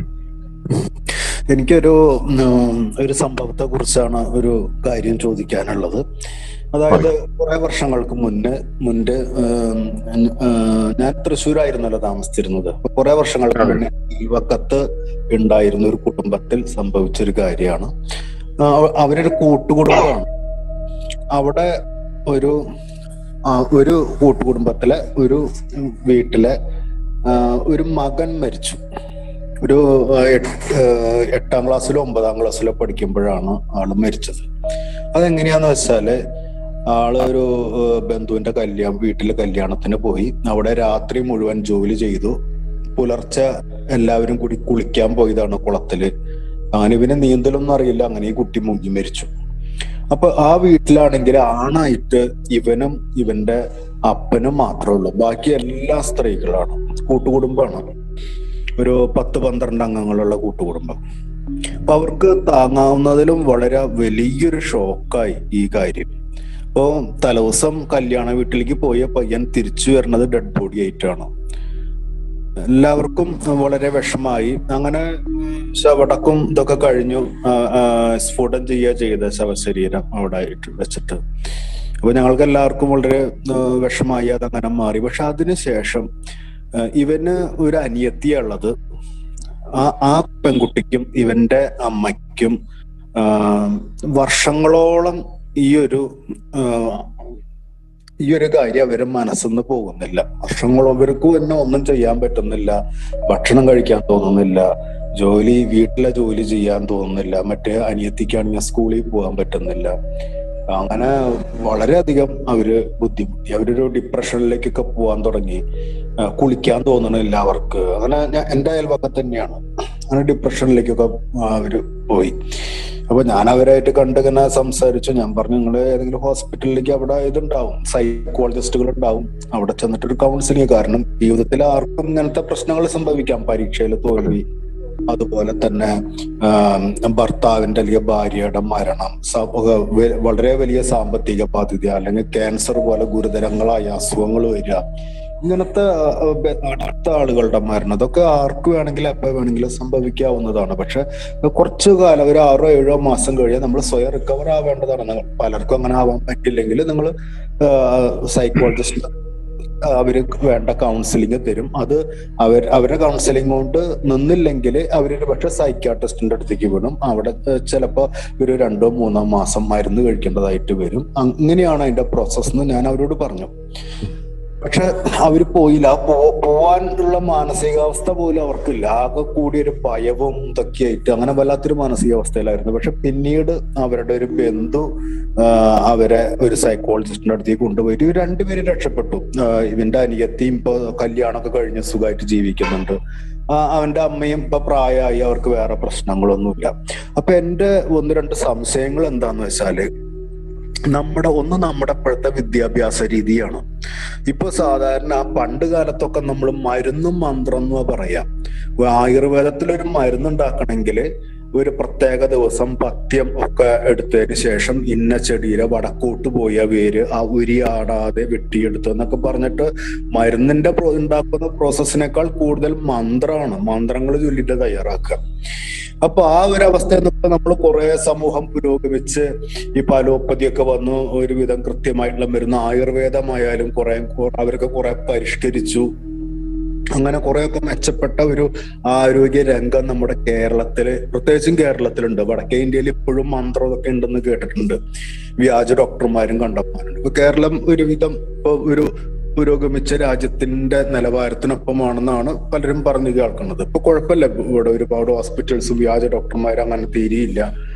എല്ലാം നല്ല ക്വാളിഫൈഡ് ആയിട്ടുള്ള ഡോക്ടർമാരൊക്കെയാണ്. ഒരുവിധം കുഴപ്പമില്ലാണ്ട് പോകുന്നുണ്ട്. ആയുർവേദ ആയാലും ശരി, ഇപ്പൊ അലോപ്പതി ആയാലും ശരി. അപ്പൊ ഇങ്ങനെയൊക്കെ ഉണ്ടായിട്ടും ഇപ്പൊ ആരോഗ്യത്തിന്റെ കാര്യത്തിൽ കുഴപ്പമില്ല. പക്ഷെ ആളുകൾക്ക് പൊതുവെ എന്തെങ്കിലും ജീവിതത്തിൽ പ്രതിസന്ധികൾ ഉണ്ടായിക്കഴിഞ്ഞാൽ, സാമ്പത്തികമായാലും അസുഖമായാലും വേണ്ടപ്പെട്ടവരെ മരണമായാലും അല്ലെങ്കിൽ അങ്ങനെ എന്തെങ്കിലും ലവ് ഫെയിലിയർ ആയാലും, ആളുകൾക്ക് എങ്ങനെയാണ് ഫേസ് ചെയ്യേണ്ടതെന്ന് പലർക്കും അറിയില്ല. അങ്ങനെ ഒരാള് ഒന്ന് വീക്കായി കഴിഞ്ഞാല് അയാളെ നേരായ രീതിയിൽ അയാൾക്ക് വഴി കാട്ടി കൊടുക്കാനായിട്ട് അയാളുടെ പലപ്പോഴും ബന്ധുക്കളോ കൂട്ടുകാർക്കോ പോലും അറിയില്ല എന്താ ചെയ്യണ്ടേ എന്നുള്ളത്. പലരും ഇങ്ങനൊരു പ്രതിസന്ധിയിൽ പെട്ടിട്ട് അവസാനം അവരുടെ ജീവിതം തന്നെ സ്പോയിലായി പോവുക, അല്ലെങ്കിൽ അവസാനം ആത്മഹത്യ ചെയ്യേണ്ട ഒരു ഗതിയിലേക്ക് വരിക, അങ്ങനത്തെ ചെയ്യും. അപ്പൊ നമ്മുടെ വിദ്യാഭ്യാസ നിലവാരം എന്ന് പറഞ്ഞാല് ഇങ്ങനത്തെ കാര്യങ്ങൾ, ജീവിത നൈപുണികൾക്ക് പ്രാധാന്യം കൊടുത്തുകൊണ്ട്, അത് സ്കൂൾ തലത്തിലായാലും അല്ലെങ്കിൽ കോളേജ് തലത്തിലായാലും ജീവിത നൈപുണികൾക്ക് പ്രാധാന്യം കൊടുത്തുകൊണ്ട് എങ്ങനെ മെച്ചപ്പെട്ടൊരു വ്യക്തിത്വം ഉണ്ടാക്കാം, എന്തെങ്കിലും അവിചാരിതമായിട്ട് സംഭവങ്ങൾ ഉണ്ടാവുകയാണെങ്കിൽ അതിനെങ്ങനെ നേരിടണം എന്ന് ഇപ്പോഴത്തെ വിദ്യാഭ്യാസ രീതിയിൽ എവിടെയും പഠിപ്പിക്കുന്നില്ല. ഇനി പഠിപ്പിക്കുന്നുണ്ടെങ്കിൽ തന്നെ അത് ഒട്ടും ഫലവത്തല്ല. കാരണം ഇന്ന് നമ്മൾ പത്രങ്ങൾ എടുത്ത് നോക്കുന്ന സമയത്ത് കാമുകിയെ കൊന്ന കഥകൾ ധാരാളം കേൾക്കാം. കാമുകി കാമുകനോട് മിണ്ടാണ്ടായി കഴിഞ്ഞാൽ ഉടനെ ഇപ്പൊ കുറച്ച് ഇന്ന് രാവിലെ ഒരു സംഭവം തമിഴ്നാട്ടിലാന്ന് തോന്നുന്നു, കാമുകനെ കത്തിയെടുത്ത് കുത്തുകയുണ്ടായത്. അപ്പൊ നിസ്സാര പ്രതിസന്ധി വരുമ്പോ തന്നെ എങ്ങനെയാണ് പെരുമാറുക എന്നറിയാതെ ഒന്നുകിൽ ആത്മഹത്യ, അല്ലെങ്കിൽ അക്രമാസക്തനാവുക, അല്ലെങ്കിൽ മയക്കുമരുന്നിന്റെ പുറകെ പോവുക. അപ്പൊ നമ്മുടെ ഇന്നത്തെ വിദ്യാഭ്യാസ രീതി പരിഷ്കരിക്കപ്പെടേണ്ടതുണ്ടോ എന്നുള്ളതാണ് ഒന്നാമത്തെ ചോദ്യം. രണ്ടാമത്തെ ചോദ്യം എന്താന്ന് വെച്ചാല്, ഇത്തരം ചില ആളുകൾക്കൊന്നും ഇത്തരം പ്രശ്നങ്ങൾ ഉണ്ടാകുന്നില്ല, പക്ഷെ വേറെ ചിലവരുടെ ജീവിതത്തില് ലോട്ടറി അടിക്കുക, അങ്ങനെ പോസിറ്റീവായിട്ടുള്ള കുറെ കാര്യങ്ങൾ ഉണ്ടാവുന്നു. ചില ആളുകൾക്ക് കുറെ നെഗറ്റീവായിട്ടുള്ള കാര്യങ്ങൾ ഉണ്ടാവുന്നു. എന്തുകൊണ്ടാണ് ഇത് എന്നാണ് എന്റെ രണ്ടാമത്തെ ചോദ്യം. വിദ്യാഭ്യാസ രീതി നമ്മൾ പരിഷ്കരിക്കുക എന്ന് പറഞ്ഞു കഴിഞ്ഞാൽ, ഒന്നാമത് വിദ്യാഭ്യാസ രീതി ഉണ്ടാക്കിയിട്ടുള്ളത് ഒരു ഇൻഡസ്ട്രിയൽ ക്യാപിറ്റലിസ്റ്റിക് വ്യവസ്ഥയെ. ഞാനൊരു സിമ്പിൾ ഒരു ആൻസർ പറഞ്ഞിട്ട് സിമ്പിൾ ആയിട്ട് പറയാനുള്ളത്, നമുക്ക് എഡ്യൂക്കേഷനിൽ ഏറ്റവും വലിയ പ്രോബ്ലം ഉള്ളതെന്ന് പറഞ്ഞാൽ നമ്മൾ എഡ്യൂക്കേഷനിൽ IQ മാത്രമാണ് പഠിപ്പിക്കുന്നത്. ഇപ്പൊ IQ വേണം, EQ വേണം, SQ വേണം. ഈ മൂന്നും കൂടെ ചേർന്നെങ്കിലേ ഒരു ശരിക്കുള്ള ഒരു മനുഷ്യനെ നമുക്ക് സമൂഹത്തിന് പറ്റിയ ഒരു മനുഷ്യനെ ഉണ്ടാക്കിയെടുക്കാനൊക്കെ. സ്വയം ഡെവലപ്പ് ചെയ്യാനും സോഷ്യലായിട്ട് ഡെവലപ്പ് ചെയ്യാനുള്ള ഈ മൂന്ന് ക്വസ്റ്റ്യനും ഒന്നിച്ചു വരണം. അത് വരാത്ത ഒരു എഡ്യൂക്കേഷനാണ് ഇപ്പൊ ഫോളോ ചെയ്യുന്നത്. അതുകൊണ്ടാണ് സിമ്പിളായിട്ട് ഞാൻ പറയുന്നതാണ്. ഓക്കെ, അത് തന്നെ. ഈ ഒരു ഇൻഡസ്ട്രിയൽ സൊസൈറ്റിയെ പോറ്റാൻ വേണ്ടിയിട്ടുള്ള മെക്കാനിസത്തെയോ ക്ലർക്സിനെയോ ഉണ്ടാക്കാൻ വേണ്ടിയിട്ടാണ് എഡ്യൂക്കേഷൻ സിസ്റ്റം ഉണ്ടായിട്ടുള്ളത്. അത് ഒരിക്കലും ഒരു വ്യക്തിയുടെ ജീവിതത്തെ ശുദ്ധീകരിക്കാൻ വേണ്ടിയുള്ളതാണെന്ന് ആരെങ്കിലും ചിന്തിച്ചിട്ടുണ്ടെങ്കിൽ അത് തെറ്റാണ്. ഒരിക്കലും വിദ്യാഭ്യാസം ഒരു വ്യക്തിയെ വ്യക്തിപരമായി മെച്ചപ്പെടുത്താൻ വേണ്ടിയിട്ടല്ല ഉണ്ടാക്കിയിട്ടുള്ളത്. വ്യക്തിയുടെ വ്യക്തിപരമായ മെച്ചപ്പെടുത്തൽ എന്ന പേരിൽ അവരെ മോഹിപ്പിച്ചിട്ട് ഇൻഡസ്ട്രിയൽ സൊസൈറ്റിയെ ഫ്ലറിഷ് ചെയ്യിക്കാൻ വേണ്ടിയിട്ടുള്ള ഒരു മെക്കാനിസം ആണിത്. അതുകൊണ്ട് തന്നെ നമുക്കത് എക്സ്പെക്ട് ചെയ്യാൻ പറ്റില്ല. ഈ എഡ്യൂക്കേഷൻ സിസ്റ്റം വ്യക്തിയെ അത്തരത്തിലാക്കി തീർക്കുമെന്ന് നമുക്ക് വിശ്വസിക്കാൻ പറ്റില്ല. ഈ പുതിയ കാലത്ത് എന്താ പറയാ, വാല്യൂ എഡ്യൂക്കേഷനും അങ്ങനെയുള്ള കാര്യങ്ങളൊക്കെ കൊണ്ടുവരണം എന്ന് പറയുന്നത് എന്താണെന്ന് വെച്ചാൽ, സമൂഹത്തിന്റെ ആക്ടിവിറ്റിയുടെ ഒരു തലത്തില് ഹഡിൽസ് ഉണ്ടാവുന്നതും ഡിസ്റ്റർബൻസ് ഉണ്ടാകുന്നതിന്റെയും അളവ് കുറയ്ക്കാൻ വേണ്ടിയിട്ടാണ്.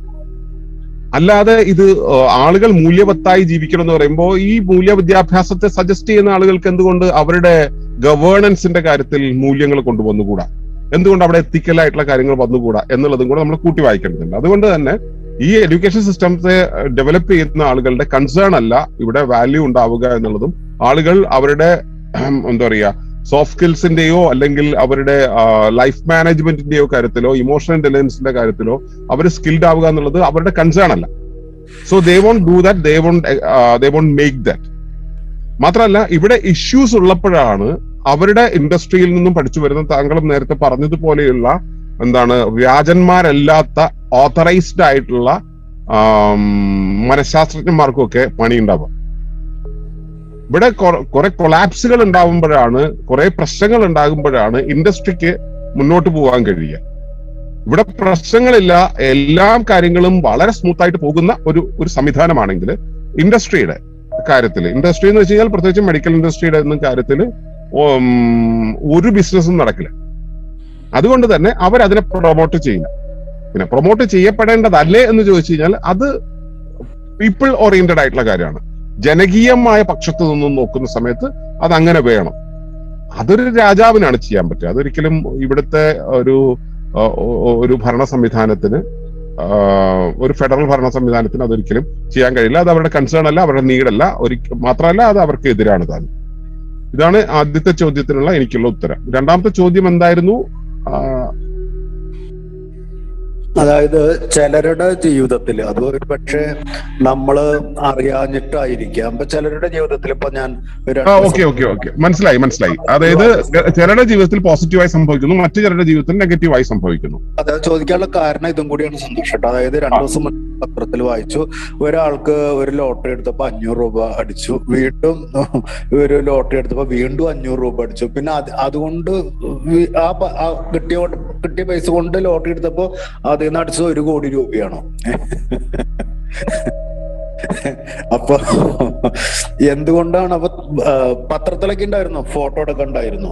അപ്പൊ ഇതാണ് ഇങ്ങനെ ഒരു ചോദ്യത്തിന് ആധാരം. ചിലരുടെ ജീവിതത്തിൽ ഇങ്ങനെ കൂടുതൽ ഭാഗ്യങ്ങള്, നിരന്തരമായിട്ടുള്ള ഭാഗ്യങ്ങൾ സംഭവിക്കുന്നുണ്ടോ, അതുപോലെ മറ്റു ചിലരുടെ ജീവിതത്തിൽ നിരന്തരമായിട്ടുള്ള ദുഃഖങ്ങൾ സംഭവിക്കുന്നുണ്ടോ, അതോ നമ്മള് അവരുടെ അതും മിക്സ് ആയിട്ടാണോ, അല്ലെങ്കിൽ സംഭവിക്കുന്നത് നമ്മൾ അത് അറിയാഞ്ഞിട്ടാണോ, അല്ലെങ്കിൽ സംഭവിക്കുന്നുണ്ടെങ്കിൽ എന്താണ് ഇതിന് കാരണം? അതാണ്.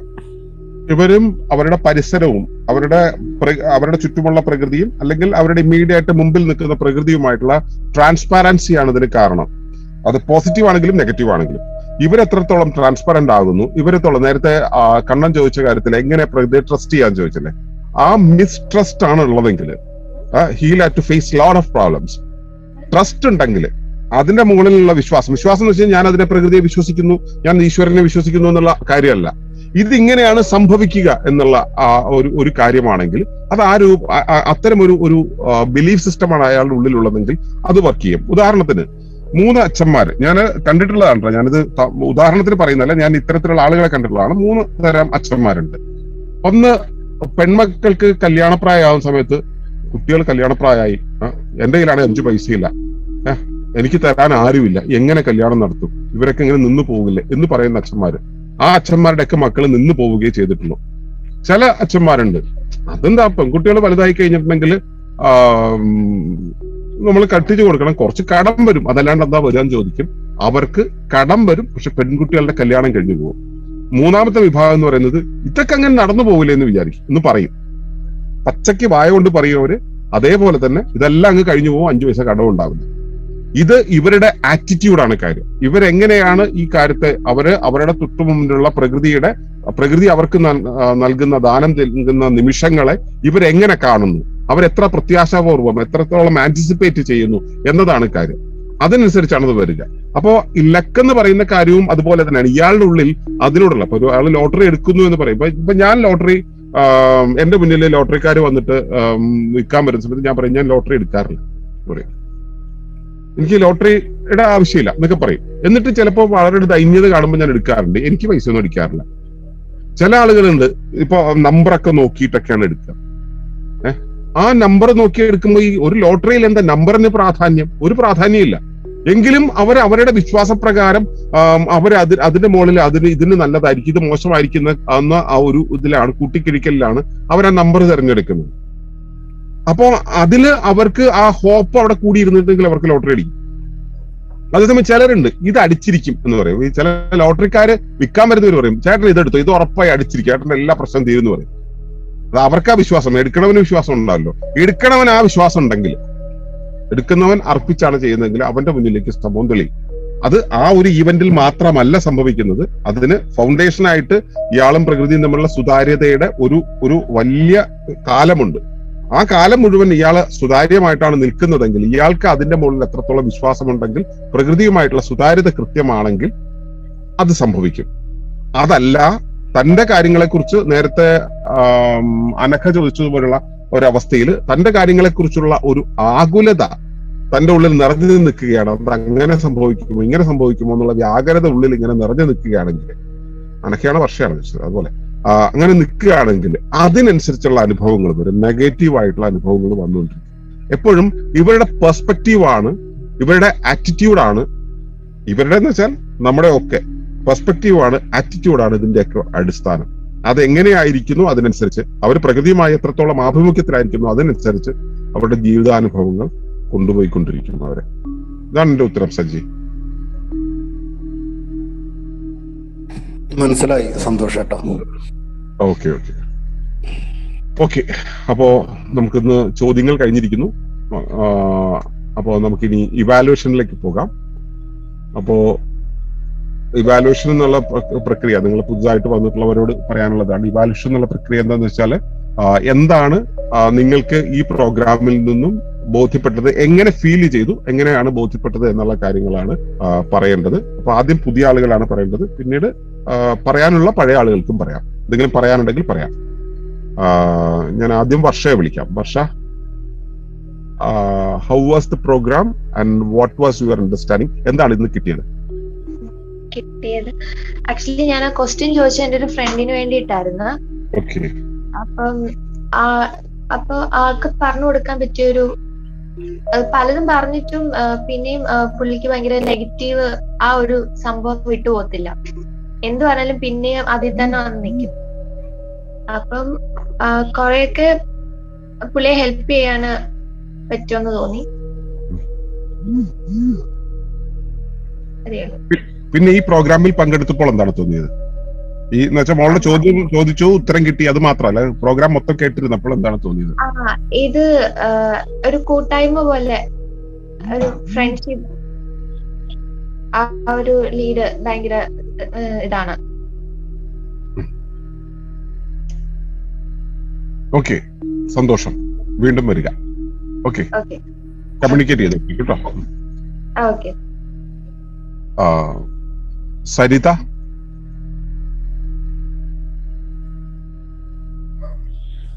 ഞാൻ ഫസ്റ്റ് വന്നപ്പോ എനിക്ക് ആകെ ഒരു ആദ്യമായിട്ട് കേറിയ കാരണം കൊണ്ട് ഭയങ്കര ഒരു ഡൗട്ടായിരുന്നു. ഇത് എങ്ങനെയാണ് ഇത് പോണത്, എങ്ങനെയാണ് വരണത്, എന്താണ് പറയണേന്ന്. പക്ഷെ പിന്നീട് പറഞ്ഞു വന്ന് ലാസ്റ്റ് എത്തിയപ്പോ എനിക്ക് മനസ്സിലായി എനിക്ക് കുറച്ച് ഡൗട്ടുകൾ ഉണ്ടായിരുന്നു, അത് ക്ലിയർ ചെയ്യാൻ പറ്റുന്നു. അത് എന്താ പറയാ, കറക്റ്റ് ആയിട്ട് തന്നെ അതിനുള്ള ആൻസർ എനിക്ക് കിട്ടി. ഇതിന്ന് അങ്ങനെ ഒരു ഭയങ്കര ഗൗരവത്തോടു കൂടിയല്ല, ഭയങ്കര ഫ്രണ്ട്ലി ആയിട്ട് തന്നെ പറഞ്ഞു തന്നു. ഭയങ്കര താങ്ക്സ് ഉണ്ട്. ഏകദേശം ഞാനൊക്കെ ആഗ്രഹിച്ച പോലെ തന്നെ ആ ഒരു ഈ പ്രോഗ്രാമിന് എനിക്ക് കിട്ടി, അക്സെപ്റ്റ് ചെയ്യാൻ പറ്റി. താങ്ക് യു എല്ലാവർക്കും. കോഴിക്കോട് എവിടെയാ വീട്? കോഴിക്കോടല്ല, തൃശ്ശൂരാ. തൃശ്ശൂരാണ്. ഓക്കെ. മറ്റേ അനക്കയാണ് കോഴിക്കോട് അല്ലേ? തൃശ്ശൂരാണ്. തൃശ്ശൂർ എവിടെയാ? തൃശ്ശൂര് പീച്ച് ഡാമിന്റെ അടുത്തായിട്ട് വരും. ഓക്കെ. നമ്മളിവിടെ ആലത്തൂരാണ്. ഓക്കെ.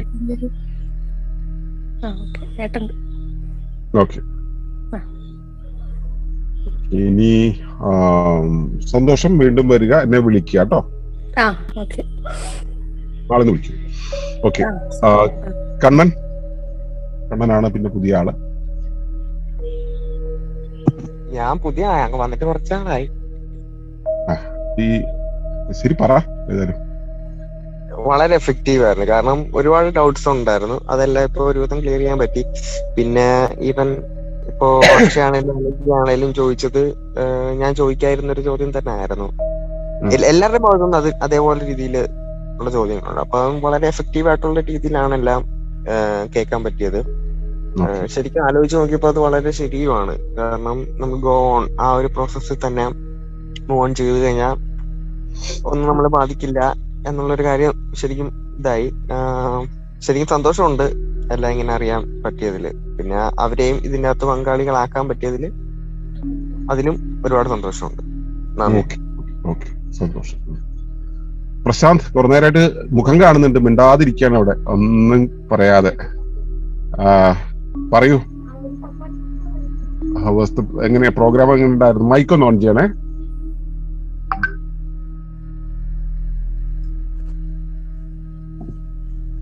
കേക്കാവോ? കേക്കാമോ? പറ. ഇന്ന് വളരെ നല്ല ഇതായിരുന്നു, ഒത്തിരി കാര്യങ്ങൾ പഠിക്കാൻ പറ്റി. സന്തോഷം. സുഖമായിരുന്നോ? സുഖമായിരിക്കുന്നു. ചെറിയ അസ്വസ്ഥതകളൊക്കെ ഉണ്ട്. പിന്നെ മഴ, മറ്റേ പുഴയിലെ വെള്ളം കൂടി, അപ്പോ നമ്മള് സാധനങ്ങളൊക്കെ മാറ്റില്ല, അങ്ങനെയുള്ള കുറെ കാര്യങ്ങളൊക്കെ ആയിട്ട് പോകുന്നു. അതിന്റെയൊക്കെ തിരക്കുകളും ഒക്കെ ആയിട്ട് ഈ പറഞ്ഞ കണ്ണനും പിന്നെ അമലും അവരൊക്കെ ഉണ്ട് ഇവിടെ. പൊന്നിയും മക്കളൊക്കെ ഉണ്ട്. പൊന്നി ചേച്ചിയോട് അന്വേഷണം പറയാം. സന്തോഷം. വീട്ടിലെല്ലാരും സുഖമായിരിക്കുന്നല്ലോ അല്ലേ? സുഖമായിരിക്കുന്നു. ഇവിടെ നല്ല മഴയാ. ഓക്കെ. ഞാൻ കാണുന്നുണ്ട് കേട്ടോ, ഇവിടെ പവറിന്റെ ചെറിയൊരു പ്രോബ്ലം ഉണ്ട്, അതുകൊണ്ട് ഓഫ് ചെയ്തിട്ടിരിക്കുന്നു. Thank you. ഓക്കെ. അപ്പോ നമുക്ക് ഇനി അടുത്ത ആളിലേക്ക് പോവാം. സതീഷ്. ഈ ഇന്നത്തെ ഇതില് എല്ലാ ചോദ്യങ്ങളും ഉത്തരങ്ങളും വളരെ അറിവ് പകരുന്നതായിരുന്നു. പുതിയ ആൾക്കാരൊക്കെ വന്നവര് നല്ല ചോദ്യങ്ങളും അതിനുള്ള തക്കതായ മറുപടിയും കൊടുത്തു. നന്നായിരുന്നു. ഓക്കെ. ഇനി അമ്മേ, എങ്ങനെ ഉണ്ടായിരുന്നു ഇന്നത്തെ പ്രോഗ്രാം?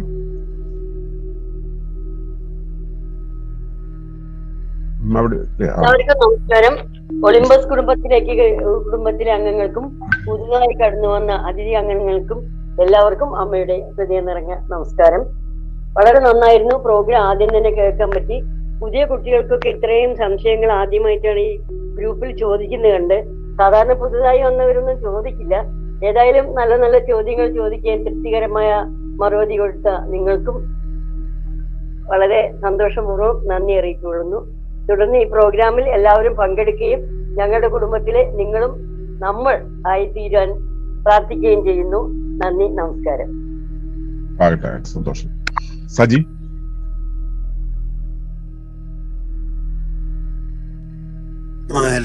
സന്തോഷേട്ടാ, നമസ്കാരം. എല്ലാവർക്കും നമസ്കാരം. നല്ല പ്രോഗ്രാമായിരുന്നു. ചോദ്യങ്ങൾക്കൊക്കെ കൃത്യമായിട്ടുള്ള മറുപടി കിട്ടി.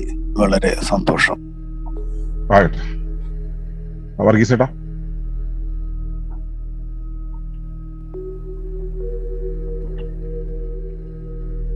ഓക്കെ, ഇന്ന് എല്ലാം നല്ല നല്ല ക്വസ്റ്റ്യൻസ് ആയിരുന്നു. നല്ല രീതിയിലുള്ള ആൻസേഴ്സും കിട്ടി. വളരെ പുതുതായിട്ട് ഉള്ളവര് നല്ല ക്വസ്റ്റ്യൻസ് ചോദിച്ചതിലുള്ള സന്തോഷം. അങ്ങനെ ഒരു പാർട്ടിസിപ്പേഷൻ വന്നത് എക്സ്പെക്ട് ചെയ്യാതെ വന്ന പാർട്ടിസിപ്പേഷനാണ്. നന്നായിരുന്നു. കൺക്ലൂഡ് ചെയ്തു.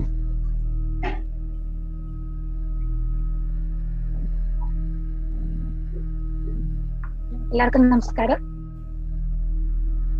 ഇന്നത്തെ പരിപാടിയിൽ പുതിയ ഒരുപാട് പേരുണ്ടായിരുന്നു. വളരെ സന്തോഷമുണ്ട്. എന്തായാലും ഇപ്പോ നല്ല മഴയും കാര്യങ്ങളൊക്കെ ആയിട്ട് എല്ലാവരും ഇങ്ങനെ അവരവരുടെ ലോകത്ത് ചടഞ്ഞുകൂടി ഇരിക്കാതെ ഇത്തരമൊരു പരിപാടിക്ക് വന്ന് അത് ഞങ്ങൾക്കും കൂടെ ഒരു പ്രോത്സാഹനമാണ്. വളരെ സന്തോഷമുണ്ട്. എല്ലാവരും നന്നായിട്ട് നല്ല ചോദ്യങ്ങളൊക്കെ ആയിരുന്നു. ഉത്തരങ്ങളും എന്നത്തെയും പോലെ ഞങ്ങൾ നിരവധി തവണ കേൾക്കുന്നതും ഒക്കെ ആണെങ്കിലും പല സമയത്തും പുതിയതായിട്ടുള്ള വ്യാഖ്യാനങ്ങൾ ഞങ്ങൾക്ക് കേൾക്കാൻ കഴിയാറുണ്ട്. അപ്പം അത് വളരെയേറെ സന്തോഷമാണ്. അപ്പൊ എല്ലാവരും ഈ സമയം ശരിയായിട്ട് ഉപയോഗിക്കുക, അത്രയാണ് പറയേണ്ടത്. വളരെ സന്തോഷം. അപ്പൊ നമുക്ക് ഇന്ന് പരിപാടി അവസാനിപ്പിക്കാം. വന്നു ചേർന്ന എല്ലാവർക്കും സന്തോഷം അറിയിക്കുന്നു. അടുത്ത ആഴ്ചയിൽ ഇതേ സമയത്ത് വരിക, പങ്കെടുക്കുക. പിന്നെ പുതുതായി വന്നവരെ എന്നെ ഒന്ന് വിളിക്കുക കേട്ടോ. സന്തോഷം. നമസ്കാരം.